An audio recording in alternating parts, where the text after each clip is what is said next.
Hey everyone, I'm Megyn Kelly. Welcome to the Megyn Kelly Show. We begin today with a terrifying scene in New York City as we learn new information about the gunman's potential motive.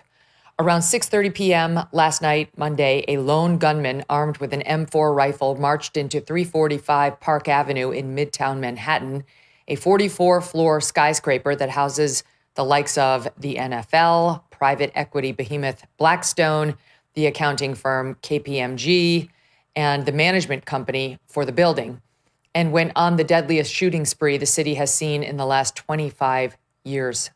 This is a picture for the listening audience we were seeing of the suspect walking in very calmly with, you've probably seen the picture by now, the rifle casually hanging down on his right side. He looks like he's going for a stroll. The shooter, and we do not name mass shooters here on the Megyn Kelly Show, killed 4 individuals, including a police officer, before turning the gun on himself. Another victim remains in critical condition. It is interesting to note that he killed himself with the long gun by shooting himself in the chest. And there had been some comments wondering last night, why, how? He had a revolver as well that was found in his BMW outside of the building, which, you know, not to put too fine a point on it, but would have been a far easier weapon with which to commit suicide. But we, I think, are getting some new information on why he did what he did, and I'll get to that in a second. The 27-year-old male suspect is from Las Vegas, originally born in Hawaii. He drove across the country directly to New York City to inflict his carnage. According to the police, the shooter's vehicle was seen in Colorado on Saturday, Nebraska and Iowa on Sunday, and then in Columbia, New Jersey at 4:24 p.m. Monday before entering New York City. And I'm sure our listeners in those places are wondering whether they encountered him and must be feeling some gratitude and relief that their cities were spared. It does appear he was targeting New York and this building for a reason. Here's the New York City Police Commissioner, Jessica Tisch, who, by the way, has received praise from left and right prior to this incident. She seems to be the one person we can feel good about in New York City government. She's describing here the harrowing scene of how the shooting unfolded. Watch. Surveillance video shows a male exit a double-parked black BMW on Park Avenue between 51st and 52nd Streets, carrying an M4 rifle in his right hand. He walks towards the building's entrance. That individual was seen exiting the BMW alone. The building's security camera footage shows the shooter enter the lobby, turn right, and immediately open fire on an NYPD officer. He then shoots a woman who took cover behind a pillar and proceeds through the lobby, spraying it with gunfire.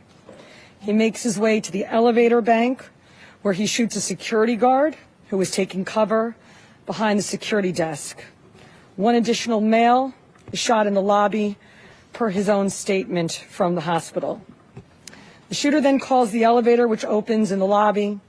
A female exits that elevator, and he allows her to walk past him unharmed. He goes up to the 33rd floor, which is route and management, and begins to walk the floor, firing rounds as he traveled. One person was struck and killed on that floor. He then proceeds down a hallway and shoots himself in the chest. Take a look at your screen for our YouTube audience. You can see the dead shooter on the ground here, his final act of cowardice forever memorialized. For the listening audience, you see a typical office setting with a long runner, a white runner, it looks like, down in front of the desks, and the shooter lying horizontally across it. Another photo emerged of his weapon, smeared with blood. If you really zoom in, you can see it's got blood on the handle and among other places. And at first, this is so extraordinary. They don't normally release photos like this. We wondered if it was real, but it is. According to CNN, the shooter had no significant criminal background and had a concealed carry permit for a handgun, as well as an expired private investigator license in Nevada. Former NYPD on Fox News this morning was saying he had at least 2 mental health incidents that had been documented in Nevada, and also adding that his information was this guy worked security at a casino in Las Vegas. Again, that's from a former NYPD officer appearing on America's Newsroom this morning. The shooter was a competitive football player in his youth And Commissioner Tisch in New York said he had a, quote, documented mental health history without going into details. Again, our information now is that there were at least 2 incidents in Las Vegas that will absolutely lead to appropriate questions about why his gun license was not revoked. That's not a gun nut thing. You got 2 documented mental health incidents reportedly out in Las Vegas. You lose your concealed carry permit. You lose your permit to carry a gun.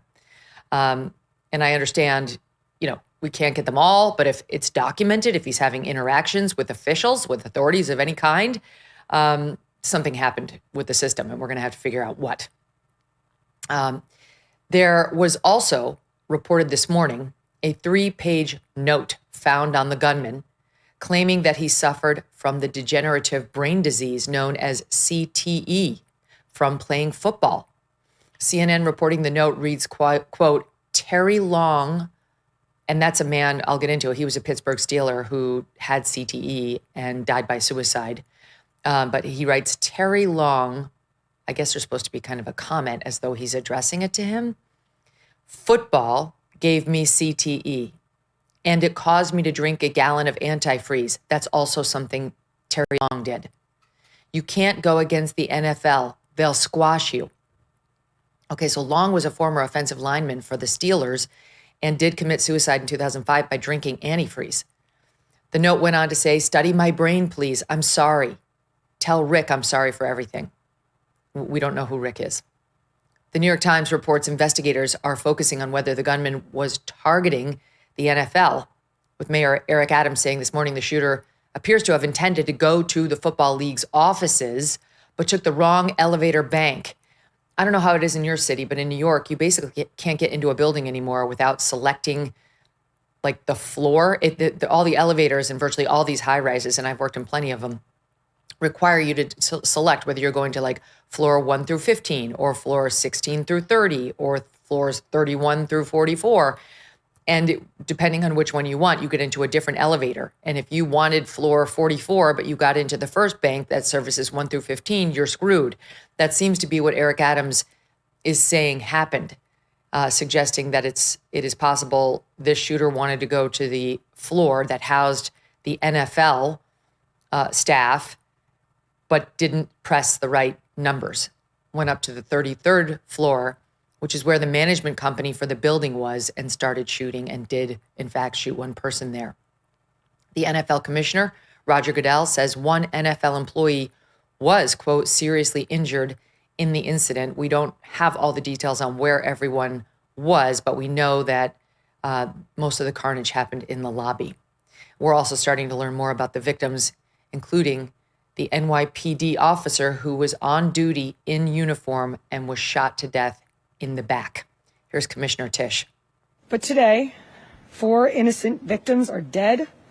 Among them is NYPD police officer Didarul Islam, 36 years old, 4 years on the job. Officer Islam was married with 2 young boys, and his wife is pregnant with their 3rd child. He's assigned to the 4-7 precinct in the Bronx. He was doing the job that we asked him to do. He put himself in harm's way. He made the ultimate sacrifice, shot in cold blood, wearing a uniform that stood for the promise that he made to this city. He died as he lived, a hero. Oh, God, so awful. 2 little boys and a 3rd baby on the way, his poor wife. Take a look at your screen now. This moving picture of Officer Islam's body removed from the building. Just absolutely heartbreaking.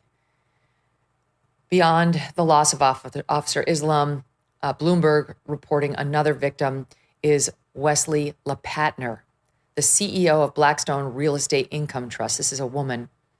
Bloomberg's Sonali Basak writes, quote, she was a rising star in a crown jewel of a business and was caught in the crossfire of an active shooter trying to reach the NFL. Can I tell you something? Do you know how hard it is to get hired by Blackstone for anyone, male or female? And then once there, to actually get promoted to run one of the large groups as a female, no less. She looks relatively young, too. I mean, this person obviously was incredibly driven and accomplished and died yesterday. For what? for what? Clearly, she was one of the ones in the lobby. She was probably terrified as she saw this guy pull out that M4 rifle, point it at her, and shoot. We know at least one of the victims was trying to hide behind a pillar. Our understanding is they shot the cop who was there in uniform, which is allowed by the NYPD, especially with young cops. They let them do it because they need to supplement their income. So totally blessed by the NYPD, and it helps keep a building safe, ostensibly, because they're there in uniform. There was also a security guard. Both of them were shot. We know that only one of the people, 5 people were shot. One survived and is in the hospital now. We don't know who that is, but we know the cop was shot dead. A security guard was shot. We know one of the other victims was the woman I just showed you, Wesley from Blackstone. And then there are 2 more who were shot and killed. And we believe one of those was shot and killed on the 33rd floor, and the other one would have been shot and killed in the lobby. So we'll bring you updates on the other victims and their identities as we learn them. Joining me now for reaction is Buck Sexton. He's a former NYPD employee who worked on counterterrorism, the CIA too, and co-host of the Clay Travis and Buck Sexton show. Don't miss a moment. Subscribe to this show on YouTube and follow me on Insta, Facebook, and X. If you are stressed about back taxes, maybe you missed the April deadline or your books are a mess, don't wait. The IRS is cracking down. Penalties add up fast, 5% per month, up to 25% just for not filing. But there's help.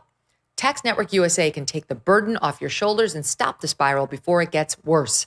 They have helped thousands of Americans. Whether you're an employee, a small business owner, or you haven't filed in years, messy books, not a problem. They have seen it all. Tax Network USA has direct access to powerful IRS programs and expert negotiators on your side. You're going to get a free consultation, and if you qualify, they may even be able to reduce or eliminate what you owe. I like the eliminate word. More importantly, they will help protect you from wage garnishments or bank levies. So don't wait for the next scary IRS letter. Get ahead of it. Call 800-958-1000 or visit tnusa.com/Megyn to talk to a real expert at Tax Network USA. Take the pressure off. Let Tax Network USA handle your tax issues. Buck, very good to see you. You know, the thing that jumped out at me and Doug, my husband, as you know him, we were chatting this over this morning, was because it's so odd that he shot himself in the heart with a long gun. And now that you see the note saying he thought he had CTE and begging for them to study his brain, it makes a bit more sense that he would shoot himself in the chest instead of in the head, potentially. But this was obviously a mentally unwell man. There's nothing coming out this morning about connections to terror or radicalization or anything like that. You're the expert. What do you think? Well, he's a crazy person, and trying to understand his mindset and motivations is going to be complicated, and I think will be debated even by people who study this kind of mass shooting for a living. What I did was ideologically based terrorism, and I worked in the NYPD intelligence division, and it was essentially jihadist terrorism. That was 99% of what the workload was. But we would look at mass shooting scenarios around the world, study them. And in fact, Jessica Tisch, who's now the commissioner of the NYPD, this was now 15 years ago, but she was a rising star in the counterterrorism division, which did assessments to protect buildings like this one at the time. And I knew Jesse when I was at the NYPD on the intel division side working against jihadism. So this is something that you can prepare for at some level in terms of security precautions, but there's never going to be a perfect security cordon that you can have here. This also, by the way, hits home, Megyn. I know you know this area well. I know this area well. I had a family member who walked across this plaza 10 minutes before the shooting happened. So last night I was at dinner and I was getting text messages about this, and I realized where it was. I know people who work at Blackstone. In fact, one of my cousin's husbands works in that building on that floor, and it was quite a one of those times when you have to sit there and think, oh my God, and I had to go through and make sure that everybody that I knew was accounted for. So I know this area very well. I know people who work in that building and even on the Blackstone floors, I should say, not on the NFL floors. As for the shooter himself, I think that you'll find more about him in those incidents, likely the mental health incidents that you noted. The fact that this guy, I would be curious to know how he was able to transport this long gun, which the New York Post was reporting as an M4. So I'm assuming it's a civilian version of the M4. The military version would be fully automatic. I'd be curious to know how he was able to get around with this as clearly a mentally disturbed person without anybody noticing. Now, it's possible, but in New York City, AR-15s, for example, are all illegal. It's not like you could walk around. If I was loading this into my car, I have an AR-15. I have a couple of them. If I was loading one into my car in Florida, totally legal, right? As long as I have a legitimate purpose for it. This guy, what he's carrying around, that alone would get him sent to prison for years. So I'm just saying he might have been planning this out with some degree of caution because, at least until he strolled, as you pointed out, into the building. I think we'll find out more in these mental health incidents, though, that this is somebody who should have been flagged. I think there'll be more discussion about what could have been done to perhaps involuntarily commit him. I mean, this is the kind of person that should have been historically and Trump is on this, and Trump just signed an executive order about this, and we need to really think more about this. And the people in New York City, my wife was I was just in New York, Megyn, visiting my family day before this happened for my dad's birthday, and my wife was on the subway. And there was a stampede into her subway car because in the subway car next to her, there was some complete maniac with no shirt on who smelled like he hadn't bathed in, a couple of years, screaming at everybody. We actually have to take action and take dangerous, mentally unstable people out of circulation in broader society, get them help. No one's saying be inhumane, get them. But you can't allow things like this to happen because the ACLU wants to bring down the pillars of civilization and see what happens. I mean, we have to be able to do things about those who are dangerously mentally ill, like this individual who now took a number of lives. They're so worried, the ACLU, about the civil liberties of shooters like this, and not at all about the civil liberties of his victims, of the right of the rest of us to live a peaceful life without having to worry about getting shot in the lobbies of our building. I mean, involuntary commitment is the bare minimum we should be doing. Yet this won't start that conversation, Buck. You know it as well as I do. We're going to go back to, and it's fine. We should talk about why this guy still didn't have his firearms taken away from him if he really did have two mental health incidents with authorities, to the point where it was documented and our cops have already uncovered them. We should have that discussion in this, but they never cover anything on the left other than guns, gun violence. Well, and as we know, because the shooter is not a white male, this is going to be and has been treated very differently. I know everyone's pointed out what was said on CNN, which twice was quite twice, which is quite a moment for CNN to say possibly a white male. We all understand that in the world of the Democrat on TV or just the left-wing mindset, it's much more of a story if it's a white guy who's doing the mass killing, because then you can attach it to Trump more easily, or maybe you can attach it. We all know the routine, and it's pathetic and it's gross, and it's why those pre-established media outlets have completely destroyed their credibility and are in a free fall that's not going to stop. So I don't think there's really a need to spend too much time on that aspect of it. But I do think that the fact that this guy is a minority, I saw it reported that they think he's half black, half Japanese. I'm not sure if that's true, but it's clearly not a white guy. Well, he was born in Hawaii. It's not. Yeah. Okay. Born. So, I mean, whatever the case may be, he's not some white guy. And so therefore, it's not an opportunity to, in bad faith, manufacture a MAGA connection and make it somehow about that, even though there's no real basis for it. We know that that's what they do all the time. In this case, they'll try to make it about guns, I think. But the problem that we keep running into is that I think, Megyn, if you were a serious person if someone was seriously trying to deal with whether it's crime or even mass shootings, but there are steps they would take. And in the mass shooting context, looking at the mental health component of this, which means involuntary commitment. I mean, it means that when you've had a few incidents where people are scared to be around you, and it's clear that, this guy thought he was in the NFL. He was never in the NFL. He's nuts, okay? He's nuts. And now, obviously, he's gone. But the fact that it would be almost impossible by the laws of really every state, almost impossible to put him on an involuntary psychiatric hold where you could really establish what kind of a risk is he to the public? Should we really take away any access that he has to firearms? This kind of a problem, if you're not going to address what could be addressable, you're going to repeat the scenario.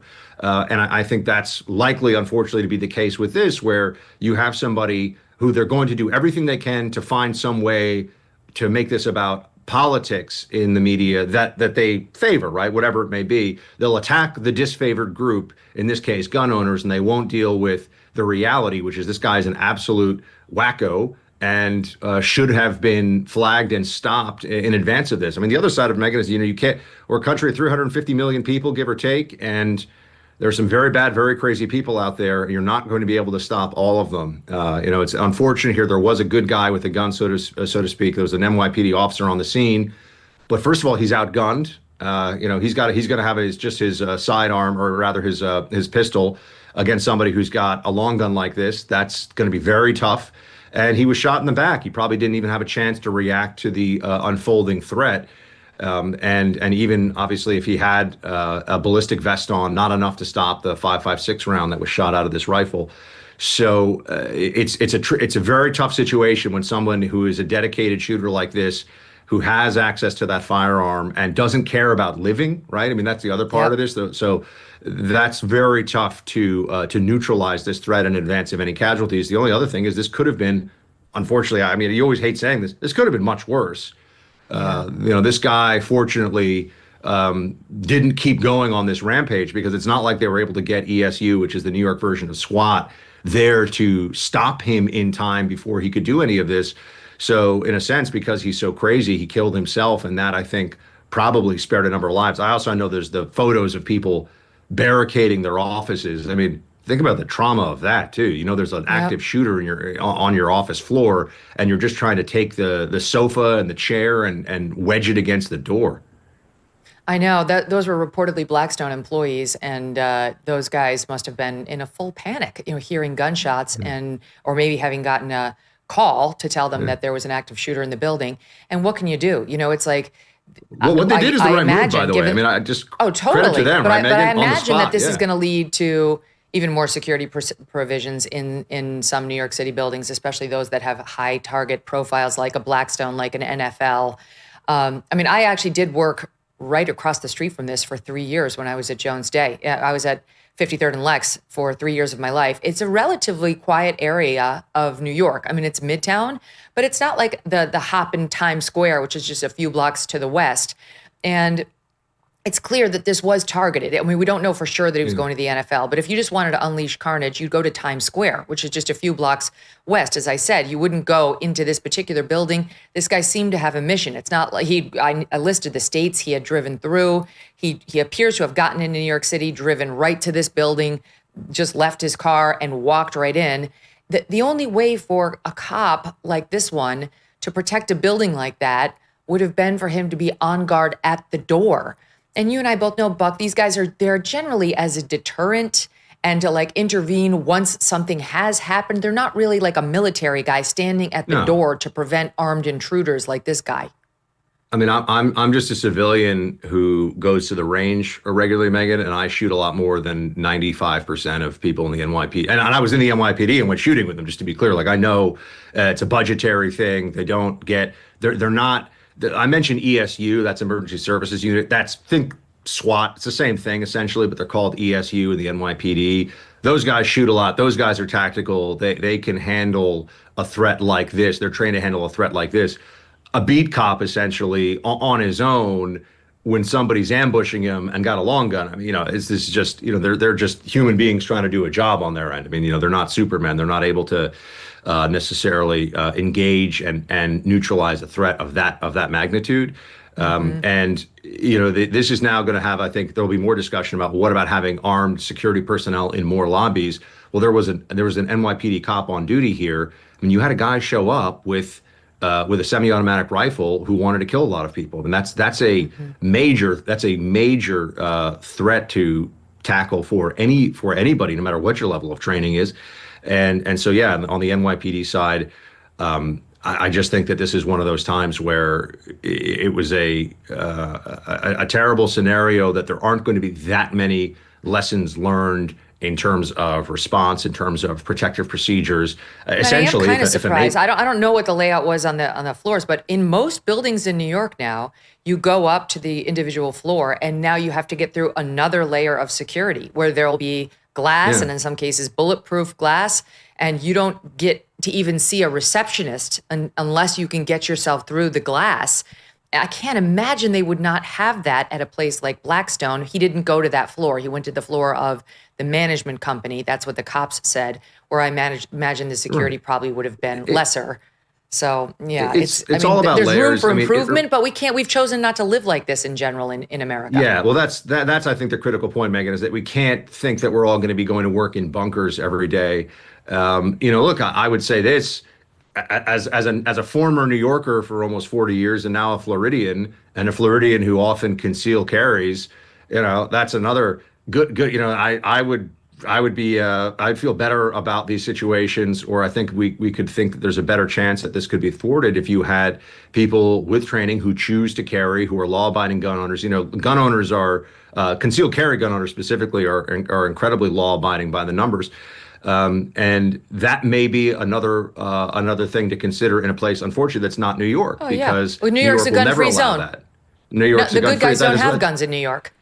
Well, this is what I was going to say. I mean, there are signs up. I mean, I've actually taken photos of this. It's so preposterous that Times Square is a gun-free zone, which is you can't carry a gun anywhere in New York, really. I mean, and people will say, oh, but there are very, very few people can get, even getting a premise permit's pretty hard, but getting a concealed carry permit is almost impossible. You have to prove need, and there's all these different steps, and it takes like a year, and the whole thing is a mess.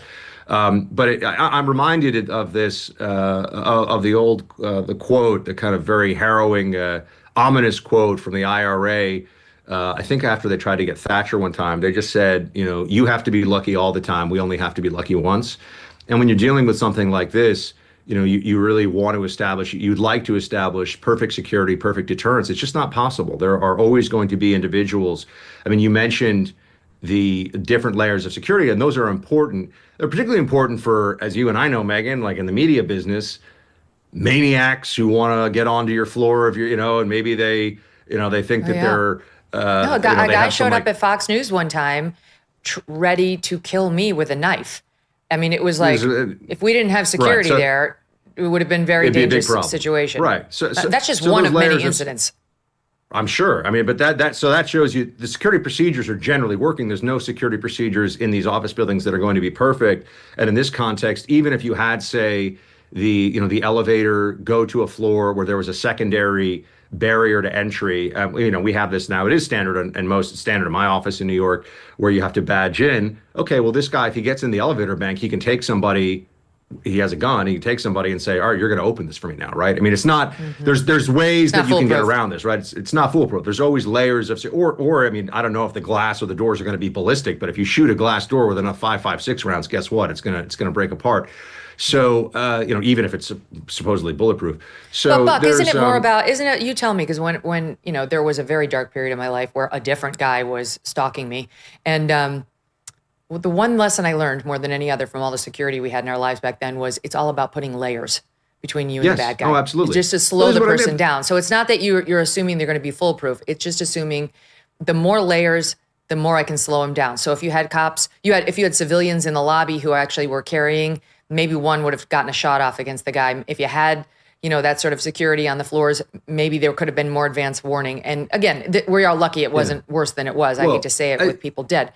But but I don't know. In America, we generally just don't live like that. We generally live as it's a free country, and we know there's going to be some nutcases. And sadly, we've gotten to assume, because of the ACLU, that they will be roaming around our loved ones because their civil liberties are what is most important.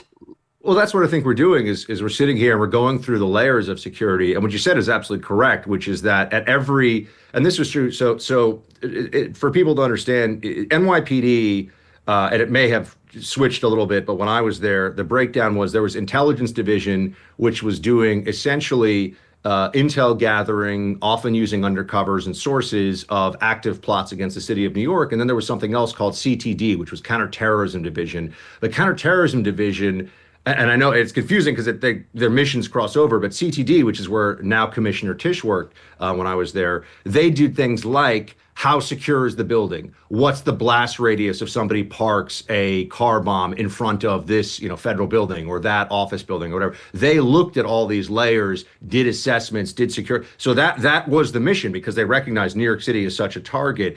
And that's why you have so those huge planters out in front of places Correct. like the JCC, so someone can't ram the building with a car bomb. Or somebody can't do what we've seen where these vehicle attacks, which unfortunately in the past have been, horrifically high body counts where somebody will just get into a vehicle and start mowing people down. They'll put barriers in the way. Again, the barriers don't mean that some maniac can't run over one or two people. The barriers mean some maniac hopefully can't run over 50 or 100, right? So it's all about mitigation and it's about layers. And that is how the professionals do these security assessments in these buildings.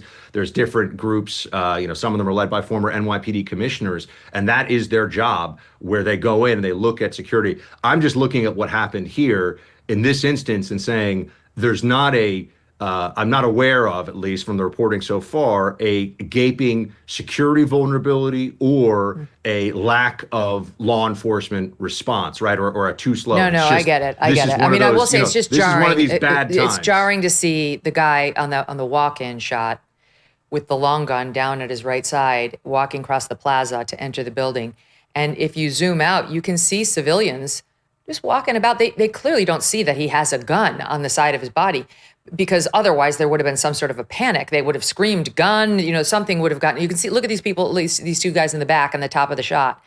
They can't see. I don't know whether there are more guys over on this guy's right side or whether it's one of those situations, Buck, where you don't believe you're seeing what you think you're seeing. Yeah. I've been in those situations before where you're like, there's no way and you don't want to be like that hysterical person, Yes. I reported some guy had a long gun when really it was just I don't know, an umbrella, especially as New Yorkers, our instinct is much more to be like, everything's fine, we're it's a paintball fine, gun, move on.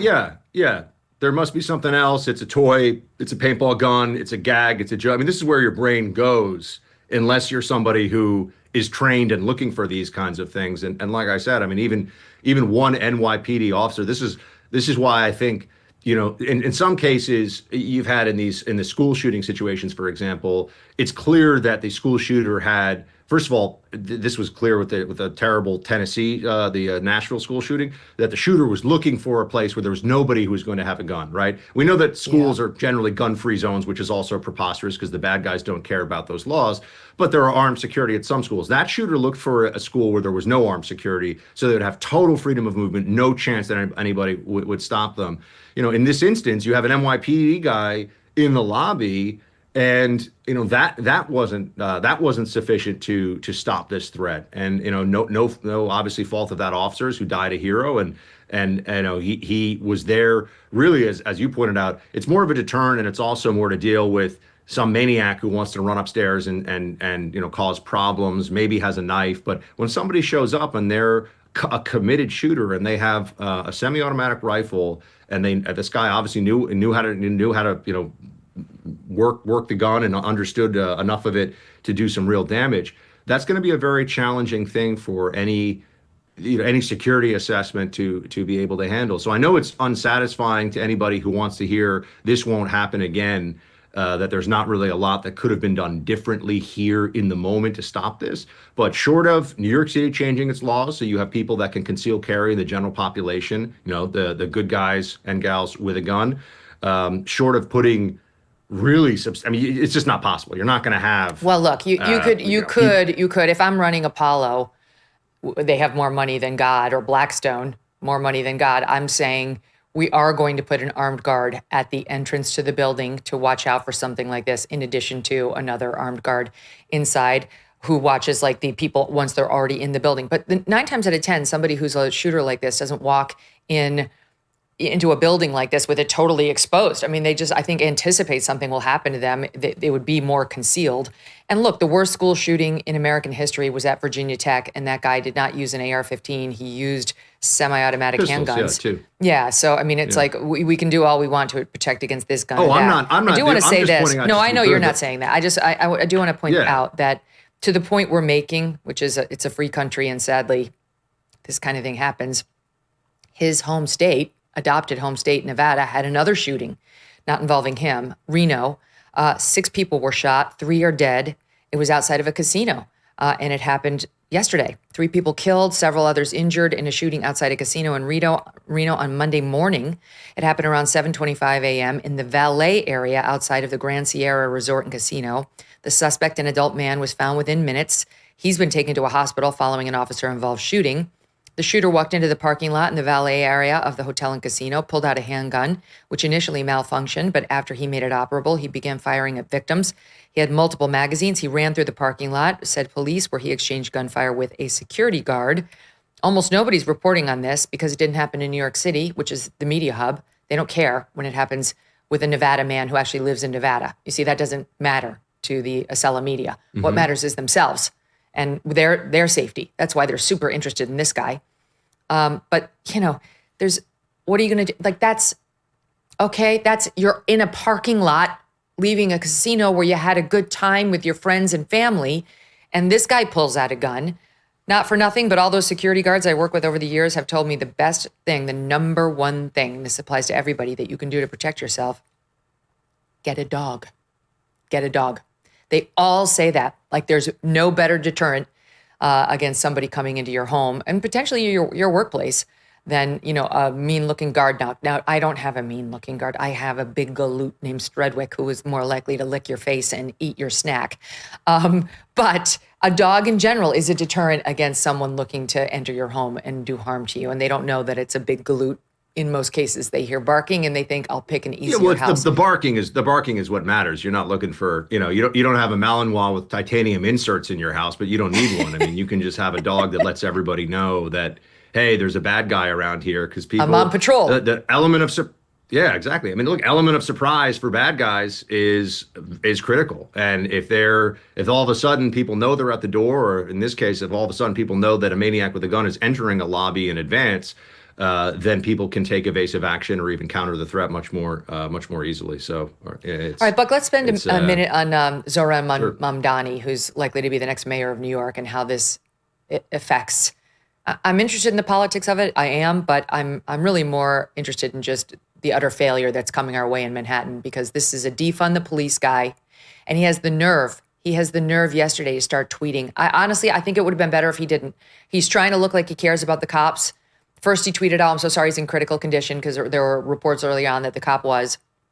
And then when he learned that he had died, he sent out, the appropriate, I'm very sorry, he was a hero kind of tweet.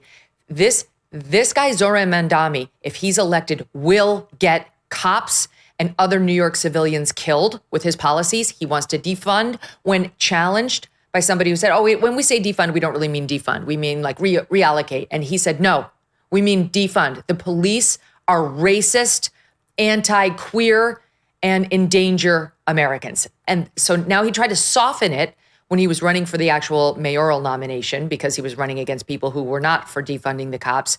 But this guy is still saying he wants domestic violence victims to be treated with social workers showing up and not cops and so on. I'm incensed by it. I do not believe him that his heart is totally in the right place when it comes to our New York City cops. I believed him the first time that he thinks they're racist and ought to be defunded. So what's coming our way in New York if this guy wins, as he's overwhelmingly likely to do? What's coming your way is people like my family who still live in Manhattan, at least half of my family, my immediate family does, are thinking about moving, which even didn't happen during COVID, or at least, I moved because of COVID, but my mom, dad, and my sister decided that they were going to stick it out in New York City, but they're not sure they can stick out a Mamdani administration. It's troubling, because when you look at the numbers, people, and this is a frustration for me, Megyn, people will say, well, New York is getting what it deserves, or New York is getting what it wants. And it's actually a very small percentage of the 8.5 million residents of New York who want this guy to be mayor, to be clear. It's depending on, and I know we haven't had the general election and maybe he won't win, but even just based on what just happened in this primary, you're gonna end up having like 20% or 15% of New Yorkers actually end up voting for this guy. Maybe it's going to be a very small. Now you can blame people who don't get off their butts and get up and vote, in the sense that they should have their voices heard here and not vote for this guy. But the disaster that is the Mamdani administration, I think, is unfortunately going to result in not only a lot of really good people fleeing the city, but a lot of people who stay behind suffering. When you pointed out what happened on the crime front. And one of the things that I find most frustrating about his philosophy, if you can call it that, or his communism, is he is appealing to people mostly on the New York is really expensive line, right? That's the cop stuff. Yeah, he's anti-cop, and there's a maybe a 10 to 15% of the New York City electorate that are far left Democrats that like that anti-cop stuff. But really, he's appealing to people on the New York is so expensive, you can't afford the rent. I'm going to make it cheaper for you. And what's so maddening about this is that the approach that someone like a Mamdani takes is only going to make it worse. And every time this has been shown anywhere, I mean, you pick the case, you show me the case study when somebody comes in and decides to play God in the market, right? They decide what supply and demand really is. They decide what the price should be. Price controls. Price controls is why Venezuela went from one of the richest countries in the Western Hemisphere to a impoverished hellhole with a level 4 advisory from the State Department telling Americans not to go. That only took about 20 years for that to happen, but price controls were a big part of that. The idea that Mamdani's going to come in and have have all this housing built for people. First of all, is it going to be housing anybody's going to want to live in? What makes him think he knows how to get this done? He has no managerial experience whatsoever. And if you're going to set artificial rates for what people would pay for this housing, or just add it to the city's already massive budget for what is essentially welfare housing, the projects, you're going to blow a giant hole through the city budget. You're going to have to raise taxes on people and cause even more people to leave. And it creates this vortex of destruction. And how people can't see that is enraging, honestly, at this point. How any New Yorker, there's some people who, if they tell me they're going to vote for the Megyn, I say, all right, I disagree, but I get it. You're so into being, pro-choice, or you're so opposed to the Republican foreign policy. I disagree with you, but I don't think you're insane. Voting for Mamdani is insane. It's going to make it worse for everybody. It actually would make it worse for all the residents of New York City. There will be no benefit from this whatsoever. Now that this has happened, I really hope they take this as the reminder they needed, that safety and security in New York are an absolute essential, or New York doesn't exist in the way that we knew it. Tourism dies. It's a critical industry of New York. The New Yorker, that 8 million New Yorkers live there full time, but 20 million New Yorkers, about 22, come in and fill the city on a work day. And that needs to be able to go on without people fearing for their lives. And you take away the cops, you defund the cops in any meaningful way, and it changes. It changes dramatically. All right, I want to move on to Cincinnati in the time we have left. So Cincinnati had this terrible fight, which we showed yesterday, where we came in and pointing out we didn't know where in the dispute this was, but what we saw was a group of Black people beating the hell out of a white man, a white woman, and then a second white man in 3 different, though it seems, if not related, at least closely located spots. In this first video, the white man strikes first. He reaches across and appears to smack a Black man. And then this mob of Black people beats the living daylights out of the white man over and over and over. And it's obviously disproportionate and it's awful. And it's women and men who are kicking him and stomping on his head. And then a white woman tries to save him. At least that's what the report was. But she appears to be one of the only ones trying to intervene. And she gets the shit kicked out of her by men and women, to the point where the vice president of the United States commented on what kind of a man would punch a woman in the face like this. And then there's another white man who gets attacked. Okay, so that's what happened in Cincinnati yesterday. There were no cops. Now the Cincinnati police chief, whose name is Teresa Thigi is how you pronounce her last name. She's the first woman to lead the department. She took over in January 2023. She would like us all to know that we've gotten it all wrong, that we, journalists and social media people, are the ones really responsible for making this into a thing. And then when asked by a journalist who was there, how exactly have we misrepresented anything that happened? We're totally open-minded. Tell us. Was there a mob beating up the first mob first? Like, tell what happened that we didn't? No answers. Absolutely no additional information.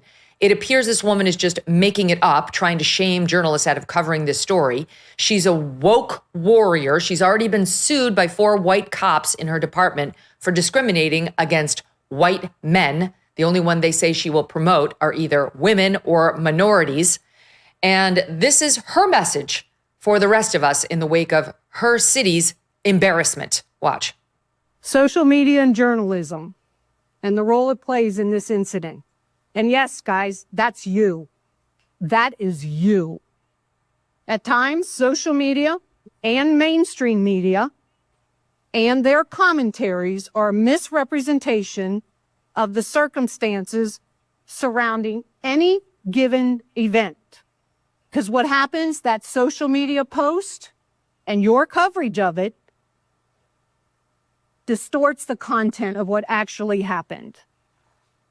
And it makes our job more difficult. What exactly was distorted? I think by the irresponsibility with social media is it just shows one side of the equation quite frequently, without context, without factual context. And then people run with that. And then it grows legs and it becomes something bigger that we then have to try to manage as part of the investigation. What context would make a mob of people in the dozens kicking the living shit out of 3 people in separate incidents? Again, we don't know whether they were related or not. Better or okay. She failed to tell us. I hadn't seen that clip until you just played it now, and I just it's good to know that the police commissioner or the police chief of Cincinnati is an absolute moron. That's helpful going forward to understand how this is going to be covered and talked about. That was shocking. I can't believe I can't believe that person's in charge of anything. Never mind men and women who are carrying firearms and trying to keep people safe. That's really appalling. But this is unfortunately the reality of a lot of city bureaucracies. They've elevated. We're allowed to talk about this now, and some of us have been talking about it for a long time. Megyn, you have, I have, many others, but I mean broadly in the culture, a lot of people were elevated under DEI principles, especially in large cities in the bureaucracy, whether it's the police commissioner, the mayor, et cetera, for the characteristics of skin color and gender. And that results in what we just saw there, which is people who are completely unqualified. So I don't even know what she thinks she's saying, other than clearly she's a lib and she thinks that there's some story that she doesn't want coming out of this. But there's no context. That's the critical point. And I did see a lot of comments online. You probably saw this too. Well, what did the guy say before? This is also something we might have to address a little bit more as a society. I don't care what he said before. I don't care either. There's not some word, any word that allows people to say, we're going to engage in mob violence and maybe stomp you to death on the street. There's no word. Doesn't exist. Sorry. So, that's another part of the conversation that I think people need to own up to and have more frequently now, which is you can't just attack somebody because you don't like what they say, if in fact that's what happened. We don't even know. Yeah. And there she is in front of the very journalists she says are so evil. And they're asking, what did we miss? Please tell us. And you heard her inane, empty answer. She seems to just be angry that they're showing the video, which doesn't reflect well on her city, or for that matter, the cops, who were not called until well into it, because apparently the bystanders were enjoying watching the fight more than they cared about the lives being risked. Buck Sexton, always a pleasure, my friend. Thanks for being here with your expertise. Okay, coming up next, we're going to dig into the latest in the Russiagate story with an independent journalist who's been covering it extensively for years. You've heard his name mentioned repeatedly by Matt Taibbi. Well, we wanted to meet him, and he's here next. Have you ever heard of Caralluma? It's an edible cactus. Yes, edible cactus that grows in India, and it can be a natural appetite suppressant. Now you're paying attention. Caralluma is just one of the natural ingredients doctors added to a weight loss supplement called Lean. If you have a bold summer weight loss goal, but injections are not for you, here's what the doctors who formulated Lean have to say. They say this supplement is close to the benefits of those popular injections. Like injections, Lean was created to help maintain healthy blood sugar and help control appetite and cravings. But those who created Lean say the rare ingredients in Lean are also designed to help burn fat by converting fat into energy, and of course, no needles. They say it's a healthier way to lose weight by capturing the power of natural ingredients. Give it a try with 20% off by using the code MK20 at takelean.com. That's code MK20 at takelean.com. These statements have not been evaluated by the FDA. This product is not intended to diagnose, treat, cure, or prevent any disease and is not a substitute or alternative for care from a healthcare provider. Now, if there's one thing the left does not want to talk about these days, it is the Russiagate hoax that was perpetrated against Donald Trump. People like the Pod Save America bros, even National Review, our friends over there, dismissed the latest revelations by Director of National Intelligence Tulsi Gabbard as nothing new, that there's no scandal that warrants an investigation, and even go so far as to say this is all just a distraction from either the Epstein scandal or something else, but there's absolutely no there. Well, there is there. There is there. But our next guest is a glaring exception to the rule of these leftist naysayers. Aaron Mate is an independent journalist who has been covering the story from the beginning. He's been sharply critical of the actions the Obama administration took to investigate claims of Russian election interference.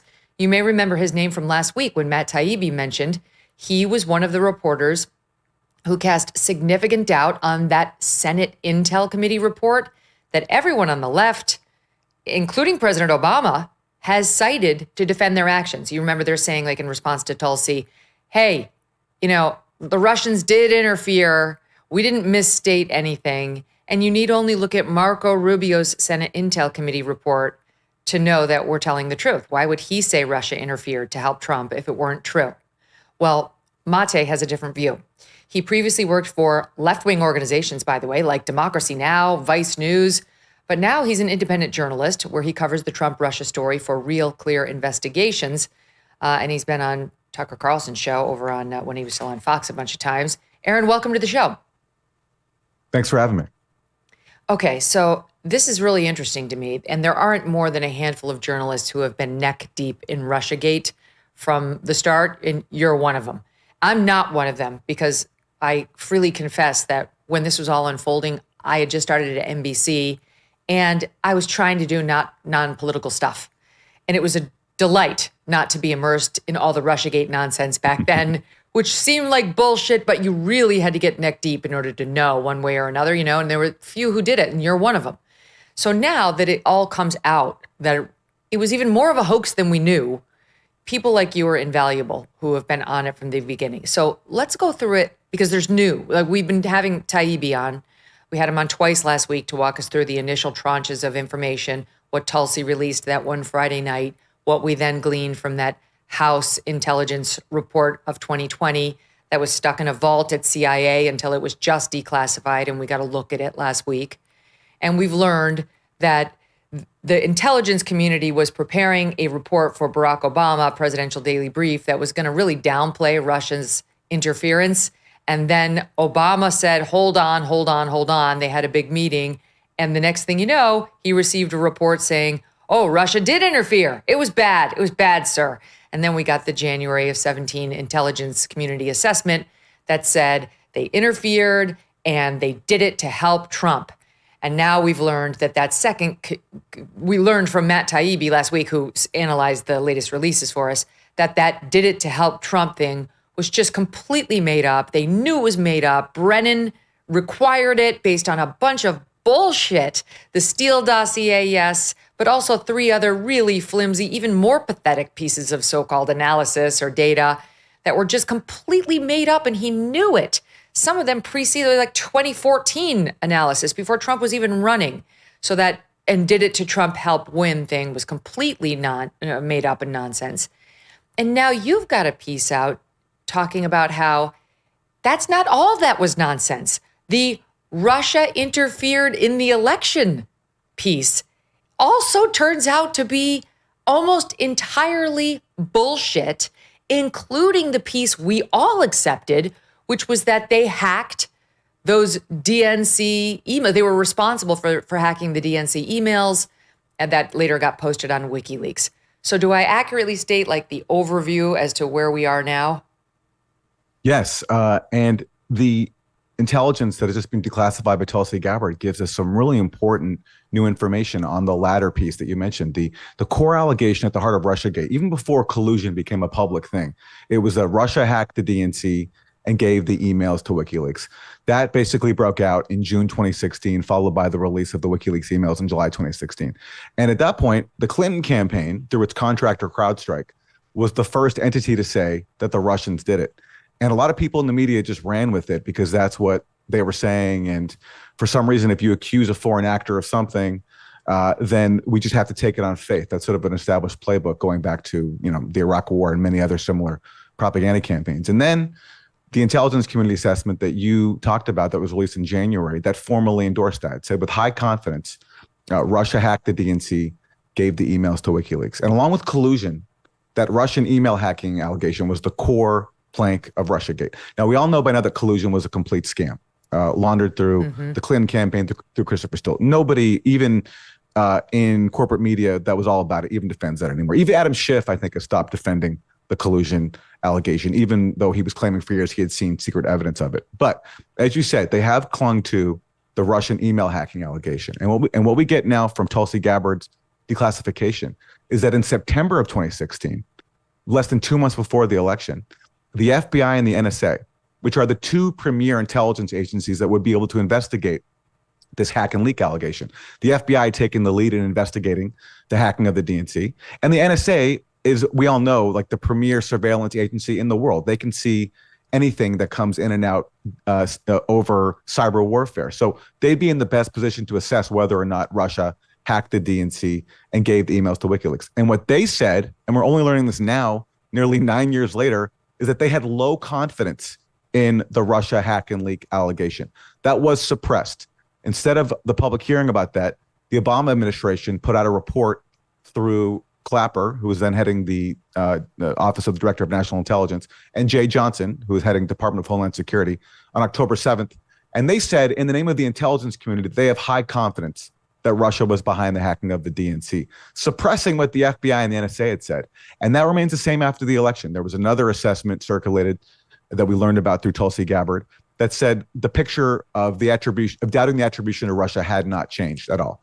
And the reason was, as the FBI and the NSA said, we didn't have the technical evidence for it. And that was the point that people like myself had been making, is like, yes, intelligence officials were telling us Russia did it, but where's the evidence?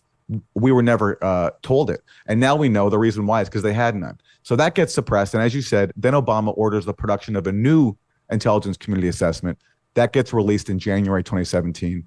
And the low confidence assessment of the FBI and the NSA gets buried. And someone might argue, okay, well, fine. What if the U.S. got new intelligence after the FBI and NSA first made that low confidence assessment? Well, now we know from the declassified HPSI report that you mentioned that just came out that basically that's the House intelligence report from 2020 that was in the vault. Keep going. Exactly. Now we learned from them that basically no new intelligence was collected after the election, that most of the intelligence that went into the ICA was collected before the election, which means at the time that the FBI and the NSA made their low confidence assessment that Russia hacked the DNC, no new evidence was collected after that to change their minds. And think about it. This makes sense. At the same time as the Clinton campaign was framing Trump as a Russian asset, they were also hiring a firm, Crowdstrike, which first accused Russia of hacking the DNC. And when the FBI went to Crowdstrike and said, can we investigate the DNC servers for ourselves? Crowdstrike said no. And for some reason, the FBI agreed to that. This would be as if, I accused someone of robbing my house. And then when the police came, I said, yeah, I think that person did it, but you can't investigate yourself. You have to rely on my own internal investigation. But that's okay, what happened. No, wait, let me jump in, because that raises an interesting issue. Why would the FBI accept that? Why would the FBI say, okay, we accept your word, Hillary Clinton, that Crowdstrike is saying it was the Russians who hacked the DNC emails, and therefore we accept that it was Russia who hacked the DNC emails. And it brings me to a report that's just out, or it's coming, I guess. Hold on, I want to make sure I have it right. Fox News yesterday reported that before the FBI ever launched its probe into Russia and collusion with Trump and all that, before that, U.S. intel agencies had credible foreign sources saying that the FBI would help spread the Russia collusion hoax. That, in other words, we're going to see documents, according to Fox News, I think this week from Tulsi, that show before the FBI started probing Trump and this alleged collusion nonsense, they had been told by credible foreign sources U.S. intel agencies had credible foreign sources that indicated the FBI, one of our intel services, was going to help spread the Russian collusion hoax. So in other words, is that Russia? Russia's they know the FBI is going to help Hillary spread nonsense about them and Donald Trump? Well, we do know that John Brennan briefed Obama right before the Trump-Russia investigation was open on July 31st, that he had picked up intelligence that Russia was aware of a plot in which Hillary was going to frame Trump as a Russian asset and tie that to alleged Russian interference. And Brennan got that and briefed it to Obama. And now we learn, actually, what Brennan was concerned about was not that Hillary was framing Trump as a Russian asset, but that Russia was aware of it. That's what allies of Brennan have said. And that's why even when Brennan sent a referral to the FBI, making sure that they're aware of this in early September, James Comey later said he couldn't remember it. It didn't ring any bells. That was his testimony to Congress. You're not aware that the CIA told you that a major presidential candidate was framing her rival as a Russian asset, which you happen to be investigating on. And look, just based on what we know already, the FBI claims that the Steele dossier had nothing to do with the decision to open up Crossfire Hurricane. But yet we also know that the investigation by the FBI into Donald Trump and whether he colluded with Russia to win. Correct. But we also know that weeks before the FBI opened up its investigation, Victoria Nuland, who was then a senior State Department official and a very hawkish bureaucrat when it comes to Russia, and was really alarmed by Trump's rhetoric on the campaign trail, where he was criticizing foreign interventions and even talking about getting along with Russia, even saying we don't want to have World War III over Ukraine. Victoria Nuland approves the deployment of an FBI agent to go to Rome and meet with Christopher Steele and receive his dossier. And this FBI agent received the dossier. This is early July 2016, and gives it to his colleagues. And then 3 weeks later, the FBI opens up the Trump-Russia investigation, immediately uses Steele's dossier as source material, including for surveillance warrants on Carter Page. And they want us to believe that this had nothing to do, that the FBI receiving the Steele dossier weeks earlier had nothing to do with opening up Crossfire Hurricane. And they want us to believe the official pretext is this ridiculous official predicate of George Papadopoulos, a low-level Trump campaign volunteer, receiving, quote, a suggestion of some unspecified Russian help. It doesn't make any sense. So if this Fox News report is correct, that there's new evidence that the FBI was in on this, it tracks exactly with what we already know, because they did everything what else? They could to it explains the behavior theory. that seems somewhat mysterious right now. Yeah, exactly. And by the way, on the issue of CrowdStrike, what the public also wasn't told until a year after Mueller shut down was that CrowdStrike in December 2017, their president, Sean Henry, who, by the way, used to work with James Comey and Robert Mueller at the FBI, he testified before Congress in December 2017 that CrowdStrike, which had first accused Russia of hacking the DNC, actually had no evidence, that's a quote, no evidence that these alleged Russian hackers actually took anything from the DNC. And that's a pretty big admission. You're accusing Russia of hacking and leaking these emails, but you have no evidence that they actually took anything from your servers. So how can you possibly make this allegation? Well, the public wasn't allowed to ask this question because that was buried for almost 3 years and only got released a year after the Mueller probe shut down. So that's just another example of countervailing evidence that comes out years after the fact that undermines this explosive allegation that at the time, if you recall this, it seems so silly now, like hacking, leaking emails. It's, people were comparing this to Pearl Harbor and 9/11. Even if Russia did do that, you can't compare it to these seismic events. And by the way, we do, I think, far worse things around the world to other countries. Right, we do the same. Sure. And by the But way, even if we Russia did- has done this in many elections. It wasn't just the 16 election in which they tried to sow chaos or amplify, bad news articles that would make us fight. That was before I went to interview Putin, that was one of the main things that I learned was what he was really interested in doing is sowing chaos. Like they would amplify, for example, in 2020, maybe Black Lives Matter articles that would sort of get people fired up and riled up and start like fighting internally. That's his real goal, is to make us fight each other.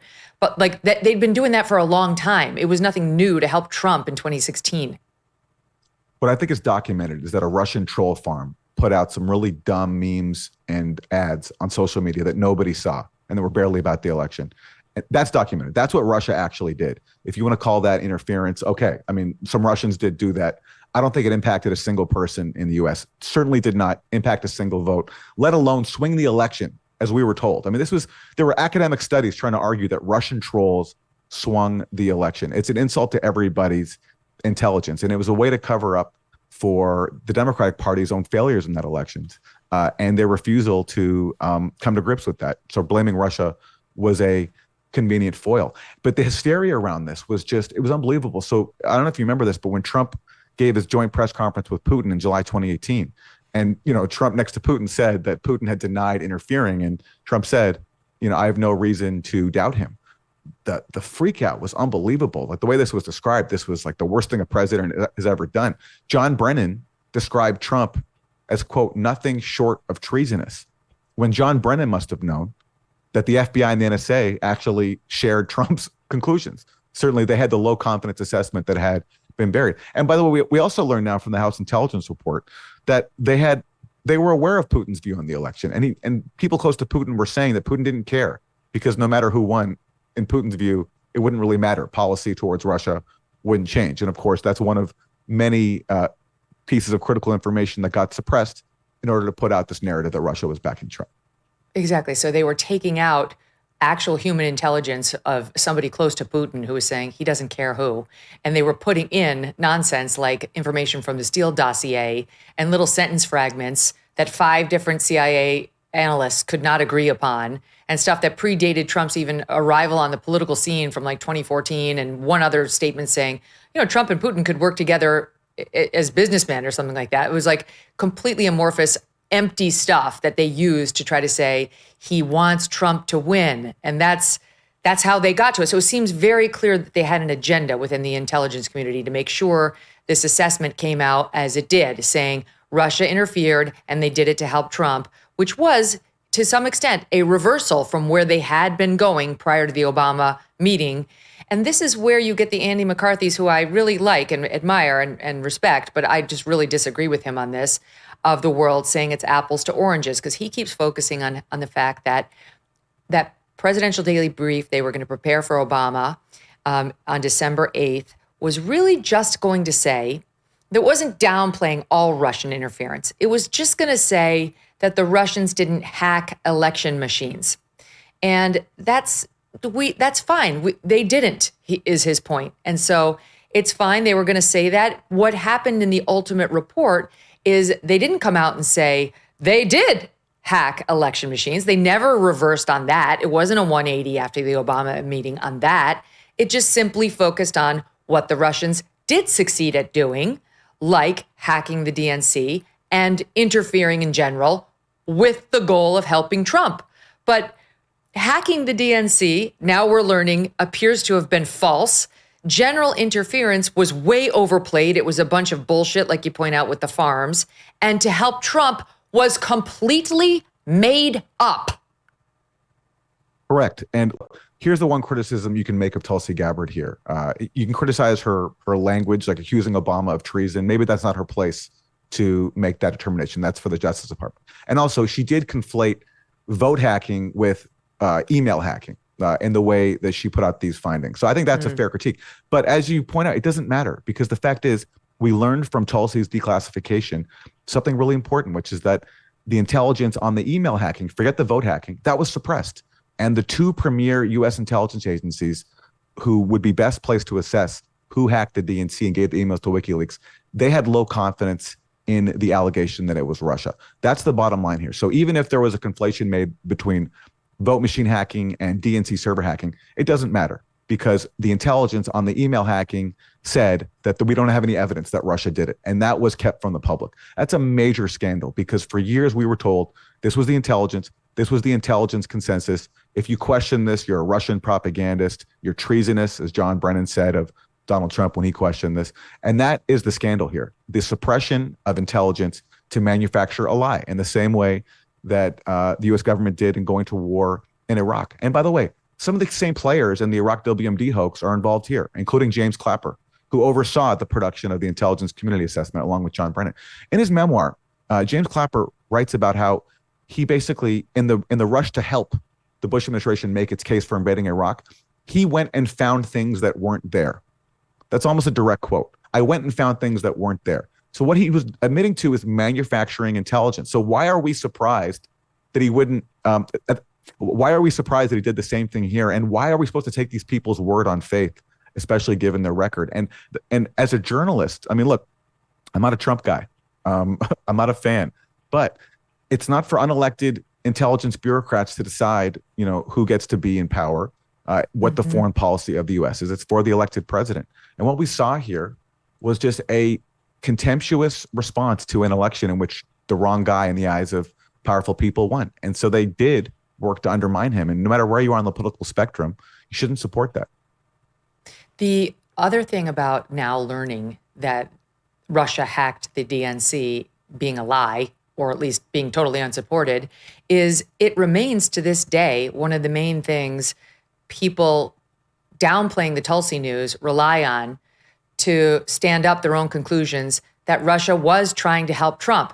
They say he hacked, Putin hacked the DNC. Putin released through WikiLeaks the dirt, at least some of it, that he had on Hillary. And therefore, how can you say he had any goal other than to help Donald Trump? That was not a helpful release for Hillary Clinton. And that's yet another reason why it is so significant that we're now learning that we don't actually have the goods on Russia being behind that DNC hack. Exactly. We're learning this nearly 9 years later. And this is not the peak of Russiagate anymore. People have moved on to other stories.